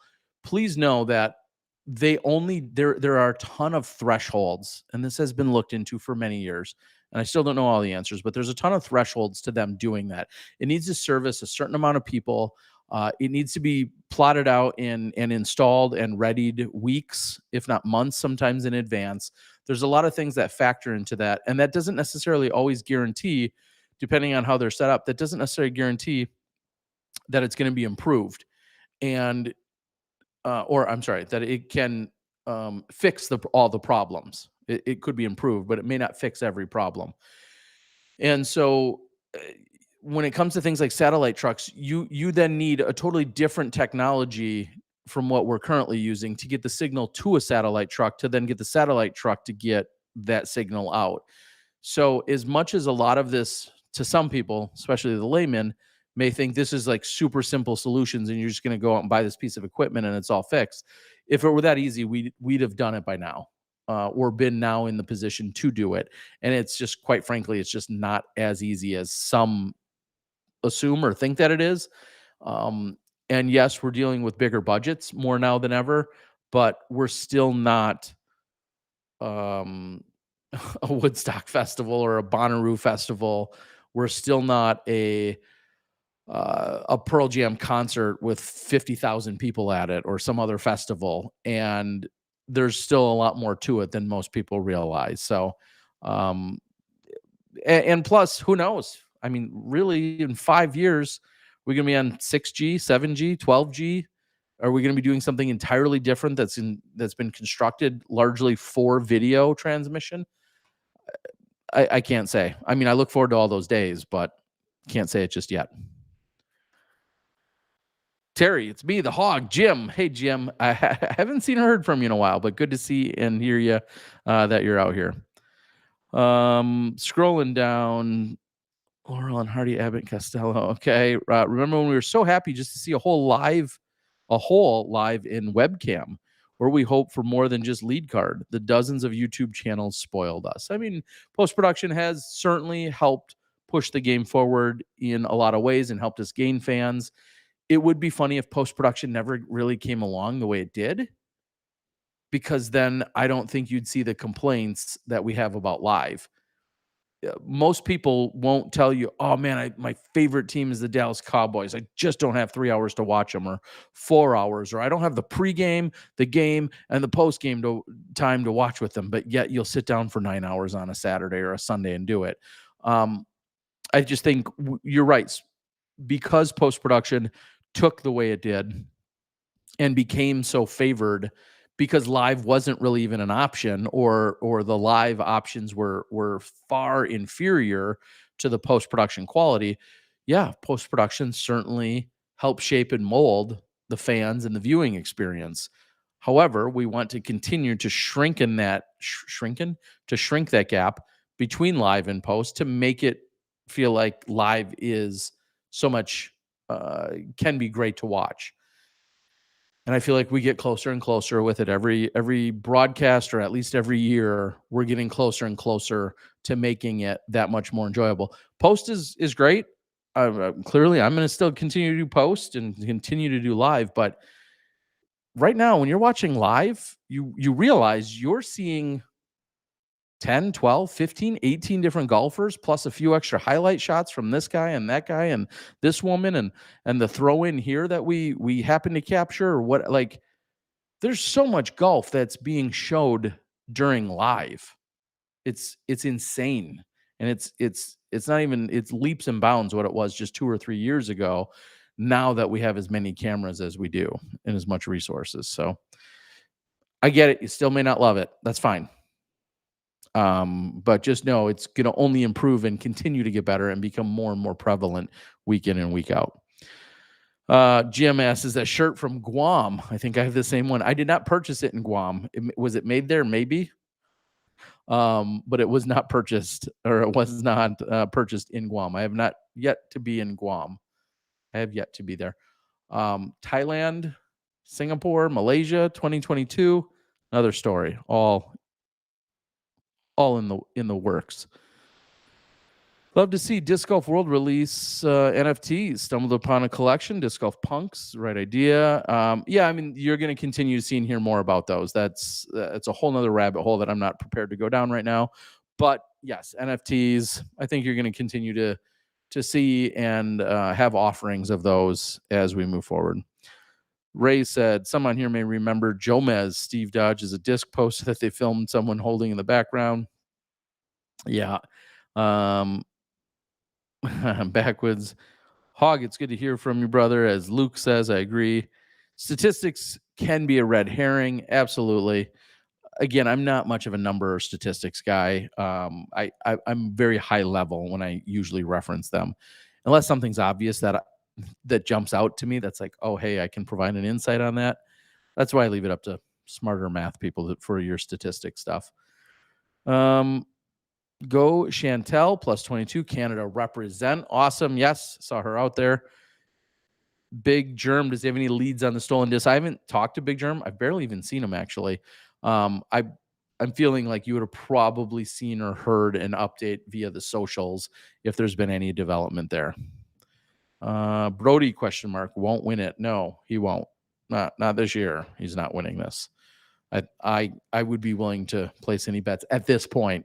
I wouldn't have maybe put as much of a bet on 2 days ago, but now at this point, yes. Dickerson pans for gold in his spare time. He's every time I talk to him, he's that much more fun. And according to his wife's Instagram story this morning, he was holding or helping part or braid her hair. So, I mean, if you're wondering, like, what is your reigning USDGC champ doing to prep? And if you saw Brittany's hair, it looked great today. So, I don't know. They are an incredible couple, that's for sure. Let's read on. Terry's been hanging around Philo too much. It says stick. You're right. Of course, I picked that up from Philo. I try not to overuse it. I know it's not just because it's not a phrase of my own. It is a great variable. It's a great it's another way to say stroke or whatever other synonym we have. I do not want to try and overuse it, but everyone, and to be fair, I also have heard myself for myself, heard Ken Climo refer to it as a stick. Obviously coming from golf, and when he refers to a stroke, oh, he got me by a stick, he got me by 2 sticks. That's something that's very much a Ken Climo. For me, that's a Ken Climo reference point. And I don't know how much it gets used in golf terminology or in regular golf conversation, in a typical golf conversation, but I know Ken Climo very much frequently used it. And I think that's where Philo probably maybe picked it up. Probably, maybe. In my own head, I can hear Kenny saying it as well. So I'll try not to overuse it, though. And it's funny, you have a lot of commentators. I'm conscious about not trying to, I'm not going to say jack, but not to borrow too much vernacular or words out of what another commentator says. But if you hear it enough, sometimes it creeps in. I feel like a phrase that I often was criticized for using too much is, and I did use it too much, is saying, Philo finds himself off the fairway here on hole 9, or he's going to find himself right at circle 2. I used to say that a lot. And then some people came back and said, hey, I remember Johnny V in my ear a number of times years ago saying, Terry, you're saying, find yourself. And I was overusing the phrase. And now I listen and I hear other commentators often use it. And I think, hey, they should be getting yelled at like I did. But yeah, it's easy to do. I mean, when you're around a lot of these people or you're working with them, it's sometimes easy to pick up on some phrases and terminology. Hoping Greg bounces back. Love and prayers for Barsby. I'm all good with that. I'd love to see that. Brian says, Terry, did you see that Simon birdied hole 5 after going OB on the drive? I think I did see that. That's also ridiculous. Like, Double G went OB yesterday, but then still put it on and parred it, which obviously not quite as impressive, but yeah, that's Simon Lizotte for you. Ray, I thank you for the super chat. Thanks again. $20K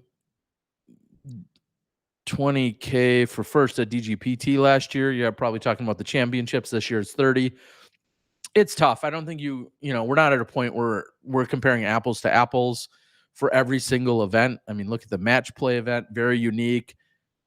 They were only playing 12-hole matches. There's so many different ways to look at those things. And then sometimes a sponsor just steps up. And if a sponsor wants to be part of something or go over the top in some capacity, you're not going to say, well, no, you can't give us that much money, because it's going to look bad for another event that's already a great event. What a good problem to have that we're able to compare such insane payouts at this point. And I'll tell you, I'm still blown away. I'm blown away by seeing $30K handed out next week, the $20K this week for a single weekend of golf. Those numbers not too long ago were an entire year's worth of solid golf in disc golf. And now we're doing it sometimes at a single event. And that's definitely exciting. If I hit the lottery big time, I'm going to reinitiate the Laurel Springs Open, and we'll be 100,000 for first. I like that idea. All right, let's see if I can get caught up on everything else. The live coverage has been fantastic. Really get the feel for the whole field. That's awesome. Backwoods Bastard is available for another year round. I just had one tonight. Cheers. Thank you so much, Tommy.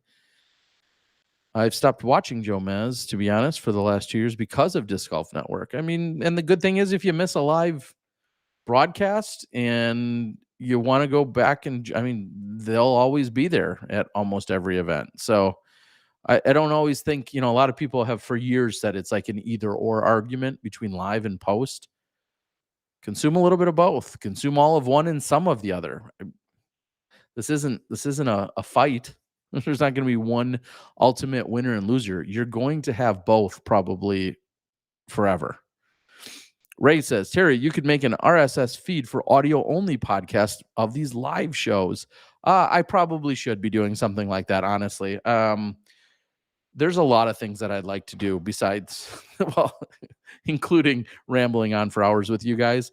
But podcast and recap shows, I think, are certainly something that I would love to do. I'd love to have somebody with a little bit more of a somewhat of a production and directing role of being able to do some things, so that the limited technology I have right now, I don't ever have to really worry about. That would be great.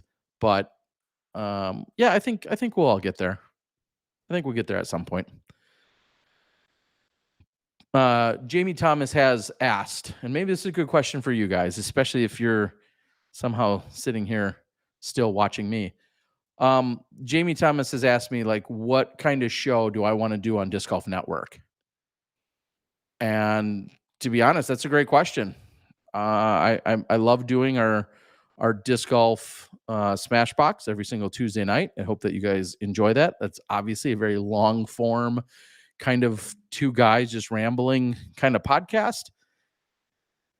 It's not as concise, but yet we seem to have a lot of your top performers on there. But there's so much room for many other ideas. And if there's something that you guys feel like I would be good for, I'd love to hear it. And if you, so don't just throw out, hey, I'd like to see X, Y, and Z podcast. I mean, that might be true, but if you're here right now commenting, I'd love to know what you guys think that I could perform. Because as I just mentioned, I'm not going to do a stats show. It just won't happen. Even if somebody put all the stats together for me, I wouldn't get excited about it. So, reading up. And also, thank you guys for contributing the questions. I got to say, that helps this roll along. And I would love to continue to provide as much insight as I can that is directly reactive to the things you guys want to know. Roger had asked, what's your thought on the new Euro Tour that is brewing in Europe now, with live coverage and expected higher prize money, an opportunity for some of the medium level Americans to make an earning?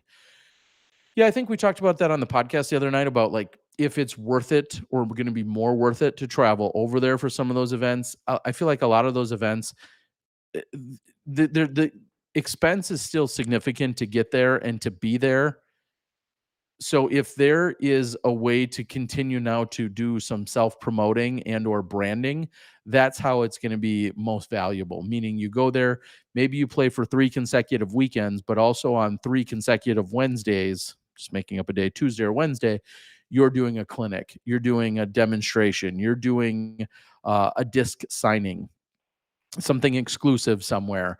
You're doing a meet and greet, whatever the case might be. I feel like almost every player that travels there, that's how they're going to make the most out of their time and money, is to do those. And with more fans growing around the world, I feel like those opportunities are going to pay off more.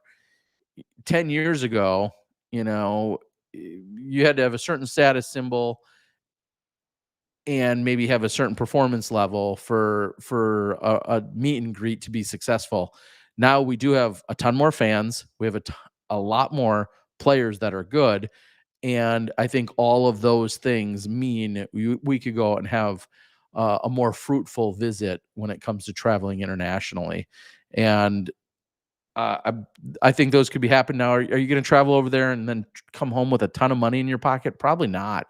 I think whether it's conversions and or just sheer purse sizes, it doesn't seem like it's there. And then maybe I'm surprised and really Ford next year or Mercedes or whomever steps up and is adding an insane amount of cash to some of these events. But going there and with the expense of traveling, I feel like is often going to be at best a break even for a lot of the players. And that's at best. And some of them will say, hey, the experience is worth it, but they're not going to continue to grow and thrive by breaking even over there. So we'll see how that continues to happen. Is DGPT going to consume the Euro Tour? Ray's saying, I bet they will. And who knows? I mean, there's a lot of other implications that go along with, what if we're live over there? And does that create a weird time for here for us being live? And is live still going to be a staple of the broadcast or of the media and the coverage? it doesn't make a lot of sense if most of America's asleep when we're covering an event over there live. Yes, clearly we have international fans and a lot of European viewers and followers. But if let's just say that's 2,000 or 10,000 that are watching, but we're skipping out on the 50,000 that might be watching at home, I'm just making up numbers. You have to also play in with the numbers on that end too. So those are all things that I feel like go into the consideration. I can't say what the Pro Tour's big plan is.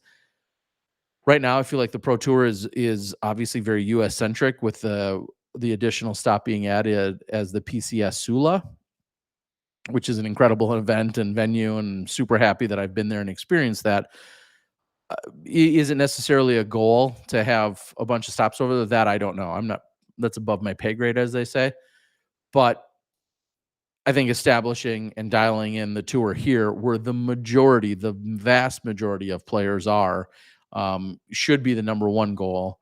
Get that taken care of, and then continue to expand from there. That's how I look at it. Good thing I'm not in charge. Did anyone catch Drew's ace on camera? Yeah, there were a couple people that did. Scout Recycler. There were, I feel like a few cell phones, and I know there was a legitimate push to try and get that on ESPN. I have no idea if it's happened. It probably happened by now. So that I can't mention. Someone said, if you're complaining about people saying stick, you don't have any real problems. Congratulations. That's another way to look at it. But to be fair, in other words too, there's certain nicks and twitches and comments and phrases that are either overplayed and or just kind of grind on you for maybe no good reason. There's plenty of things that I and others say that people are like, I don't know, that word's fine. I just hate hearing it. That could be it too. Sometimes something that's just different also throws us off, right? You should do a show on the evolution of disc molds and show us some of your collection. That's maybe a little scientific for me. I'd be happy to show off some of my discs and or there's kind of a working series in my head about my disc collection and or discs.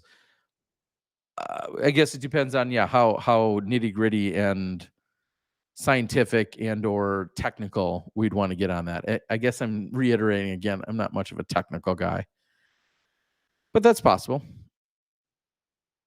All right, I'm going to continue to read. Happy birthday shout out to Clint Calvin.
Are we here? We still back? Any chance that this has saved?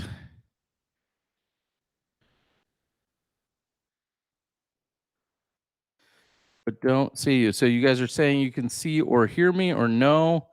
Looking for a little clarification. And we'll see if any of this comes back. So I'm just looking to tell if you guys can. Oh, holy cow. We saved it. Saved it. Yes. So here's what happened last night. And this should be my cue that it's time to wrap up. I think after exactly 24 hours, the internet here at the hotel wants to like reinitiate you, so to speak. And so this must be why it exactly happened last night. The actual hotel internet just wanted to say, like, oh, click to internet. And then all of a sudden it kicks you off. And last night I didn't realize it nearly as quickly.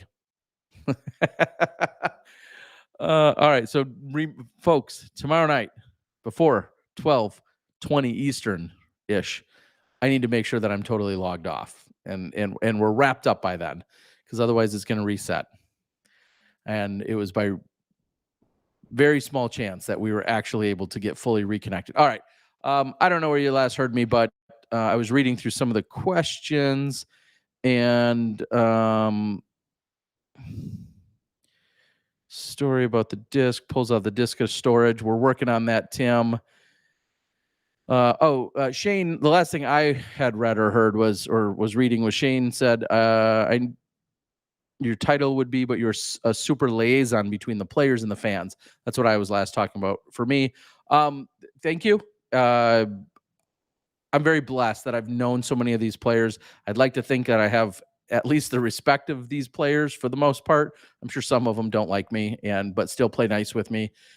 And I really enjoy that. I enjoy that I've seen almost every one of our players essentially at the start or the early beginnings of their career. I guess I can't say that. I can't say that about, say, a James Conrad, but I know when he got on the scene. I know when he came to the Pro Tour, and that's what officially put him on the national scene. And clearly, he was doing great things in Virginia and in his regional area way before he was the superstar he is today. But him jumping onto the Pro Tour, which I was working, is where we all came to know him. And I remember Chris Dickerson in the days of him being an up-and-coming advanced player and then player of the year or rookie of the year. And so I'm just, and maybe this is a long way to say I'm also old, I'm just super blessed that I've had the opportunity to see so many of these players. I gave Paul a hard time today before he teed off for the USDGC. I was giving him a hard time about how he lost AM Worlds, the AM Worlds that I ran in 2007 in Milwaukee. And I said, yeah, I was just out on the course the other day and I was pointing out to another guy where you lost AM Worlds. And he's just like, oh. And he goes, wasn't that hole like a stock 250-foot hyzer or so? I'm like, yeah, kinda. Like the second playoff hole of AM Worlds, and that's where you lost it. He's like, he's like, I kind of remember the shot. And moments like that, not just Paul losing AM Worlds, but I'm super blessed and maybe a little obsessed and psychotic that I've been around for so long and that I dedicated so much time to being at events that now I feel like I haven't seen every major moment in disc golf by any means, but I certainly have seen quite a few of them. And for that, I'm just so honored and love talking to our players and our promoters and our ambassadors and all the other people that have been involved. I'm super happy about that. Sayo says the password is welcome one. Yes, you are right. Are you down the row here in the 500s? It's funny because by default, when I was guessing the password my first day of getting here, I think I typed in welcome.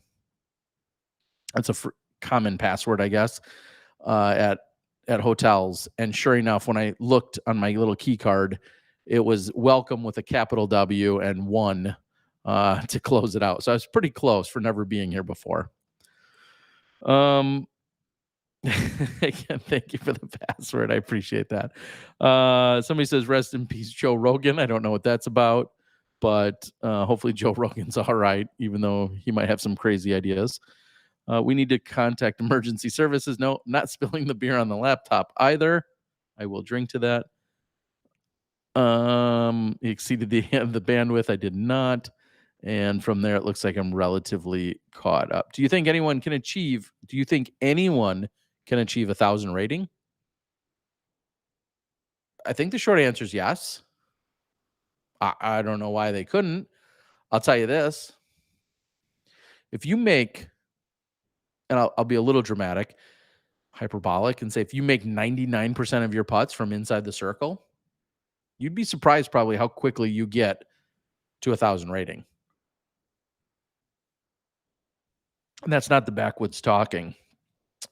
Make every putt inside the circle. And I know some of those are going to be for birdie, some will be for par, some might be for bogey, but make every single putt inside the circle. Just like never miss. Like literally never miss. I think you'd be surprised how quickly you could get to 1,000.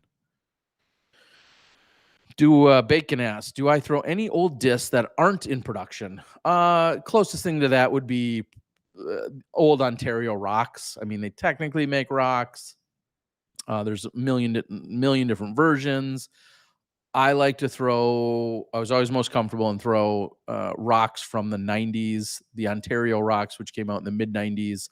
That DX plastic, which wasn't called DX, it was just the only discs that were made. That DX plastic always had a certain feel to it that I liked. So in a theory, those are out of production. I've got a few hundred of them, and I haven't put a new one in the bag in 5 years. So I think I'm good, even though I keep collecting them. That's the closest thing. That, and I threw old chalky Comets, which also fly very similar to old DX rocks, Ontario's. Excuse me, that went down wrong. Those in a sense are out of production as well, but it's really just more of a plastic consistency mostly on those Comets. And then I do throw a Jawbreaker Comet occasionally, and that feels and flies great as well. Nobody will ever get over 1070. That's math. That's beyond me. Maybe. Somebody said, do you mean 1,100 rating? No one. If they keep the ratings generally as they are now, no one will. I don't think anyone should. It's like saying, will somebody ever have achieved like well, I guess I was going to go for a bowling reference, but have like I'll just say an 890 average, 3-game series average of 890. I mean, that means you're damn near throwing a perfect game every time you play for over a 3-game series. And I just don't see, that's like saying, well, hey, will somebody ever bat, I don't know, 900 in MLB over an entire season? I just,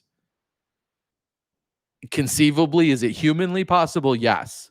Is it realistically possible or plausible? Probably not.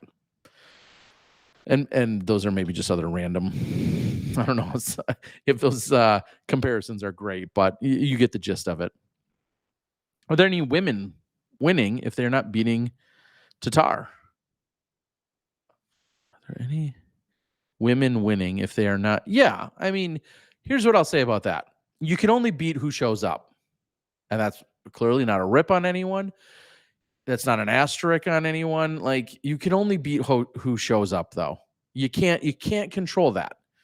Now, if someone's bragging to me in any division, well, hey, I got 19 wins, and then you look at their stats, and it shows that 18 of those were uncontested, I'd be like, okay, why don't you dial it back just a little? But if you got 19 wins, and they're all in 3-person divisions, it's not quite as impressive, but I also can only hold it against them so much. Like, if you're playing in a division and you're showing up and you're beating all the other people that also show up, that's all you can ask for. It's uncontested that would annoy me more in that sense, but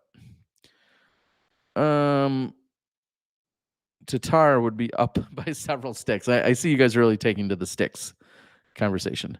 No, Michael later says, no, I mean, in general, if you're healthy and you play a ton, can you expect to get 1,000 rated eventually? Or is it just not possible for some people? Yeah, I don't think it is possible for some people. I mean, let's be real. If you throw 210 and that's what you max out at, I'm just making up a number. If you throw 210 and you can't make a putt from circle 2 ever, you're just you will not be able to get you will probably not be able to get the scores that are competitive enough that will get you to 1,000 rating. If I understand it correctly.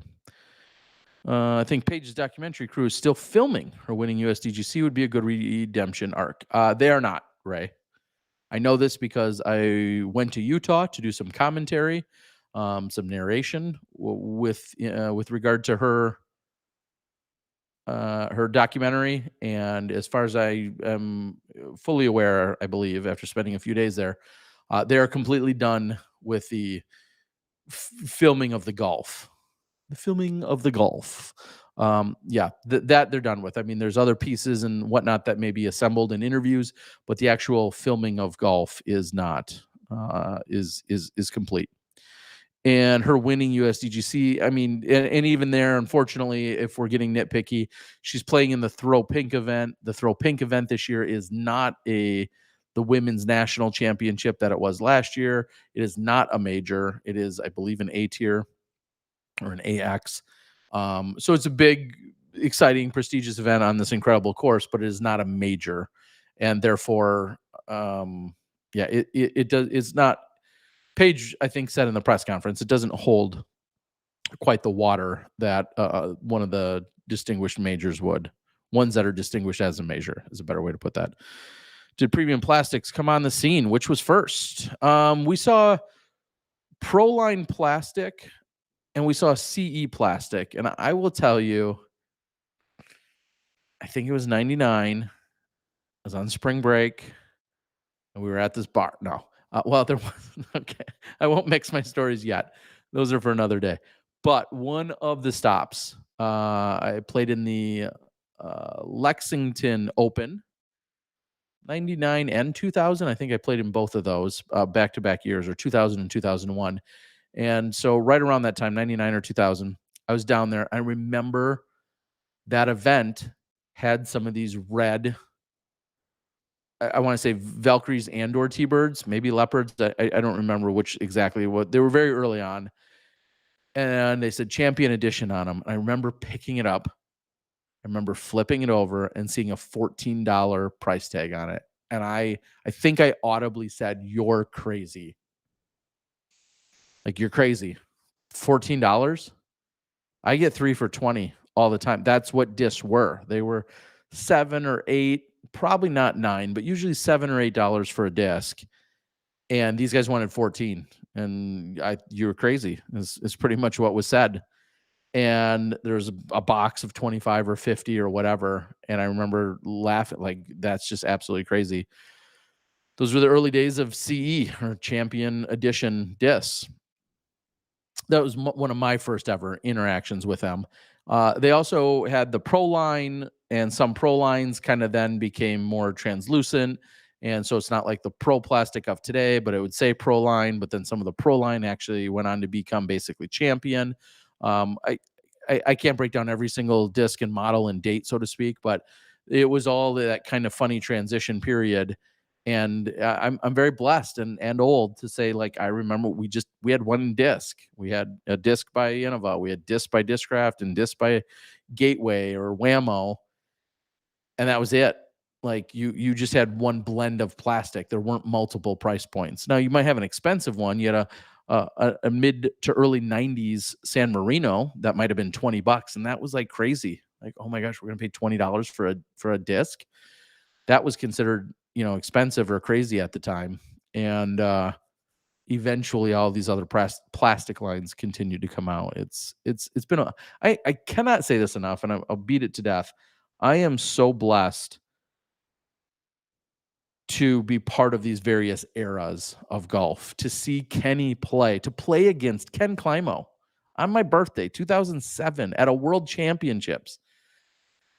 To play and to see someone like Ken Climo and Barry Schultz, and to grow up with Barry, and then to see Paul McBeth's career start, to see Ricky Wysocki when he was a teenager, to see Paige Pierce, who was also at the 2007 AM Worlds that I ran, and she definitely didn't win.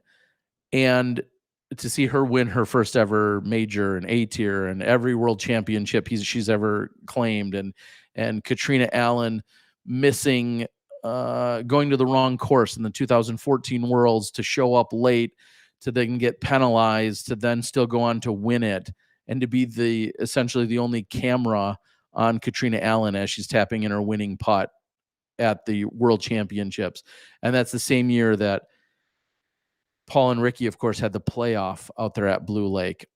I have just seen so many of these incredible moments, and to be blessed to bridge some of these eras and gaps. And it's funny, I also say I love the fact that I was in my teens and going into high school and college right when the internet came about.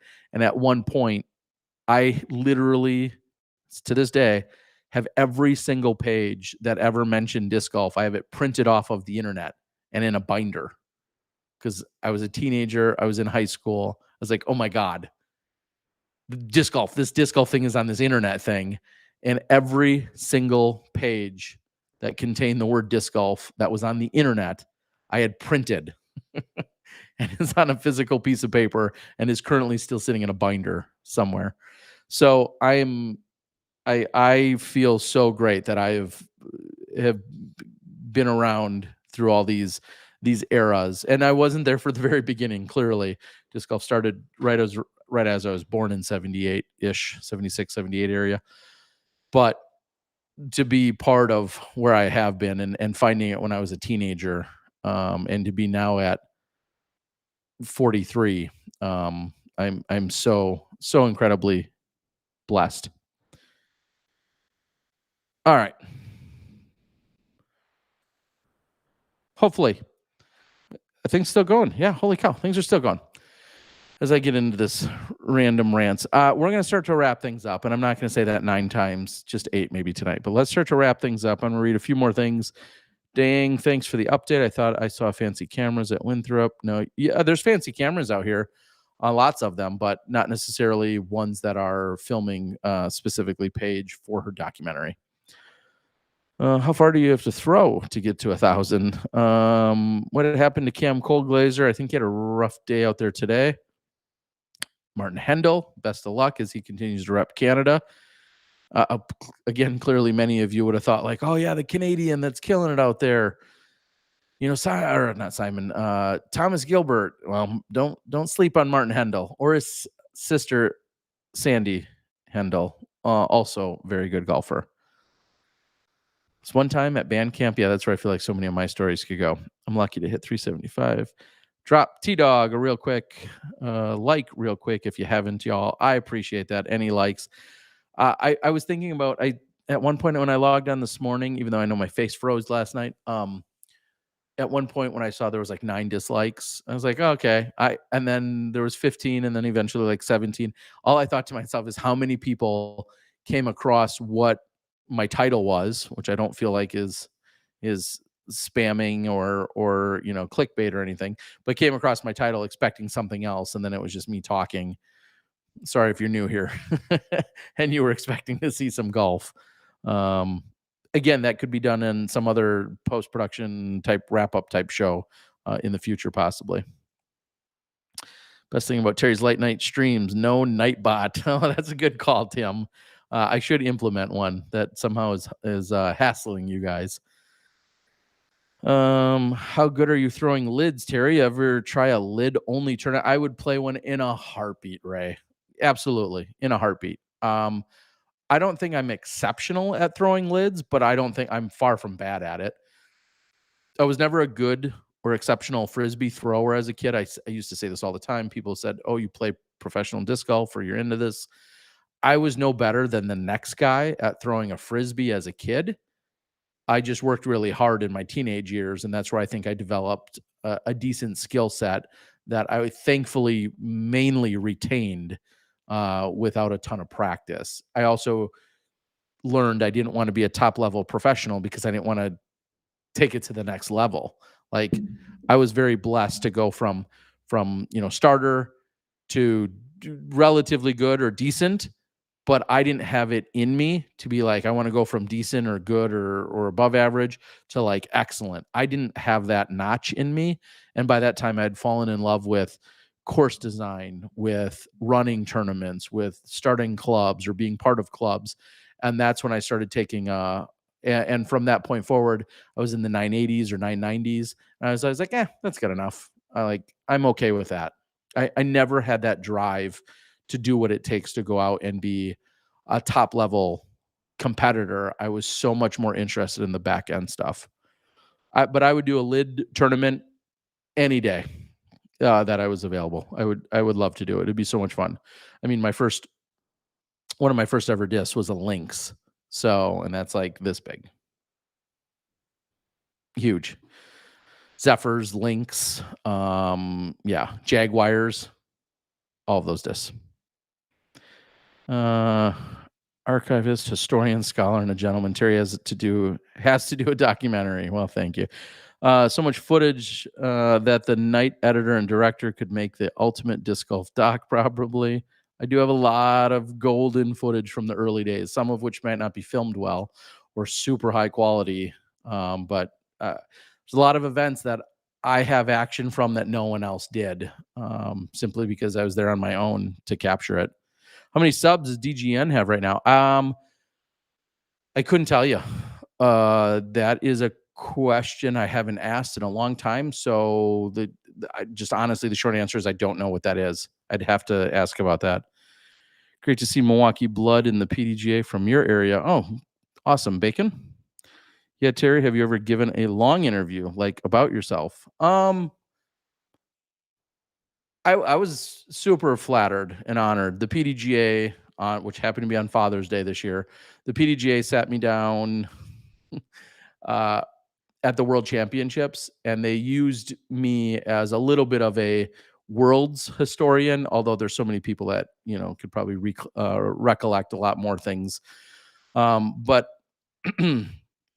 I gave them a lot of insight, what I thought about the Paige and the Paul era, a little bit of the Kenny and the Barry era, and that got all put together as they use snippets of that along with a bunch of other great people to use for a release that they did around the World's time.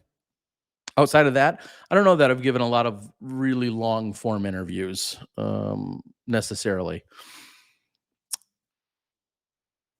I'm very, again, blessed. I played as a teenager. I played in the 96, 97, 98, and 99 AM Worlds. I was a teen for all of those, essentially. 2000, I played in my first Pro Worlds. And then from 2000 to 2016, I played, 2015, I played in all those consecutive Pro Worlds. So I played in 20 consecutive Worlds. And what stopped it in 2016 was the fact that Smashbox, the company I started along with Johnny V, we were the live broadcast provider for the World Championships in Emporia in 2016. And so that's what halted that 20-year run and I couldn't think of a better way to end 20 consecutive years of playing in the World Championships to then pursue what was my next life passion of running the live coverage for the PDGA Worlds. So, and I think when it's all said and done, I think I've been actively at and involved in 37 or 38 World Championships. So the 20 I played in, plus I ran one, plus I've marshaled and worked and done video work or been involved Junior Worlds, Masters Worlds, advanced regular AM Worlds. I think I've been involved with 38 World Championships in some capacity.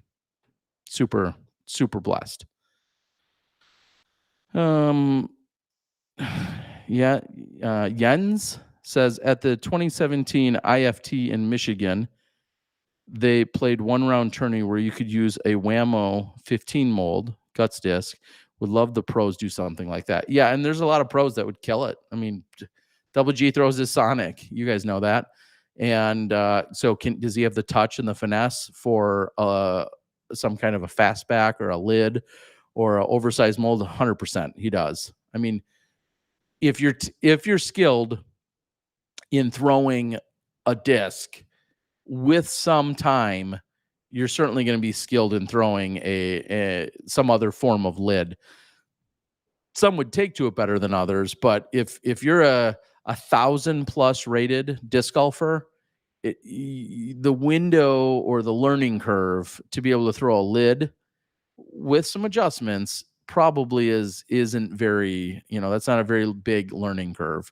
So yeah, I mean, I feel like if you're naturally skilled at throwing a disc, you're probably able to handle a lid once you learn a little bit of speed, nose, stability, all of those types of things, for sure. You'd be surprised with how many pros have problems throwing lids. Yeah, I mean, they throw discs for a year, for 10 years straight, and then all of a sudden you hand them a lid, and are they shooting under par? No, but I'm just saying you give them a little bit of prep time, and I think many of them would quickly make adjustments. Many of them probably don't want to, though, or even mess with something like that, because maybe it would mentally mess with them as they're doing it. So that's why you may or may not see a lot of them. Then you have to have the look at a Juliana who's freestyling and throwing that kind of lid around and doing a freestyle routine and then jumping right into throwing disc the next day. That's great. She's got those disciplines down. Some people, Ken Climo, of course, one of the greatest of all time, in throwing both freestyle and whatnot. I'm just saying that a little bit of time and they could all adjust. They could get there. GK Pro needs to do 9 holes of skins match with lids only. That sounds like a good idea. I could just steal. I mean, I can put that on my channel too. All right, guys. It has been amazing. It's probably been way too long. Maybe not. Whatever. I can't thank you guys enough for joining me. I'll probably keep doing this. You guys keep showing up. I'll keep rambling. I hope I gave you a few legitimate insights into what we saw today. We're at the halfway point. Clearly, every player has mentioned it. No lead is safe out here. I mean, I think that's maybe the number one takeaway. No lead is safe out here. We see that leads and or advantages can be negated or erased literally in 1 or 2 holes. I mean, we see 4 or 5 stroke swings that can happen between 2 players on a single hole. That's possibly more true here than anywhere else. And so the grind is real. You want to see them getting into position. You want to see them playing with consistency and regularity. Chris Dickerson is right now on that track. Ricky Wysocki is on that track. Paige Pierce, for the most part, is on that track. You got to think they seem like favorites right now, but I'm also not counting out an Eagle McMahon to shoot a 14 under tomorrow, or a Simon Lizotte, or literally anyone of the skill level. I feel like they all could go out there and just break out some incredible rounds and apply some of that pressure. And the next thing you know, the tee shot on 11 or the approach shot on 11 gets that much tougher, and the approaches on 12, 13 get that much tougher. Getting it in the island on 17, throwing any one of the shots on 18. Like, just think about how small the fairway is on 18. You throw a perfect shot. Great. Now you have a difficult second shot that could come up short, left, right, long, all out of bounds. Then you get up there and you left yourself a 27-footer looking straight down a hill with nothing but air behind it. And OB way down that hill. Even if it doesn't go OB, you got a long uphill putt. They're just 18 is so diabolical out there, and anything can happen at any point. And we're excited that you're going to be able to play along with us. And hopefully you enjoy some of the interviews I'm giving, some of the live, some of the bonus ones that are happening on the Disc Golf Network that are getting uploaded to there as well, where I kind of dig behind what you're just seeing on the course, but also dig into some of these people's backstory or personal life or recent changes within their life. I've gotten a lot of really good stuff out of a lot of players that may or may not be in contention to win the event, but I think if you want to get to know them as a human and as an enthusiast, hopefully I'm providing that for you guys as well. So thank you. so much. All of you guys are incredible. As I'm reading the last few words out there, Blue Boy, you're right. Dickerson doesn't have it yet. No lead is safe, and he's only 3 ahead of Ricky, who's never won. So you are 100% right on all of that. I am going to take this down. Holy cow, I can even click the right button. I'm going to close it out. Thank you to Cambria's incredible internet, except for making me have to log in again. Remember that time, 12:21. We need to be off before that tomorrow night. The fact that you guys are here with me is insane. I love and appreciate you all. Thank you for the super chats. Thank you for the Patreon support. Gosh, yeah, we're gonna have to find ways to do some giveaways because I really appreciate everything you guys are doing, and look forward to more action out there tomorrow. So I think I'm gonna close it out.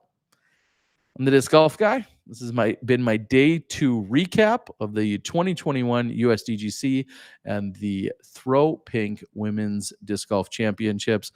I can't say it enough. I love and appreciate all of you. We're gonna log it off, and we'll probably see you tomorrow night. Me in the backwoods. That's where you'll find me. See you guys there.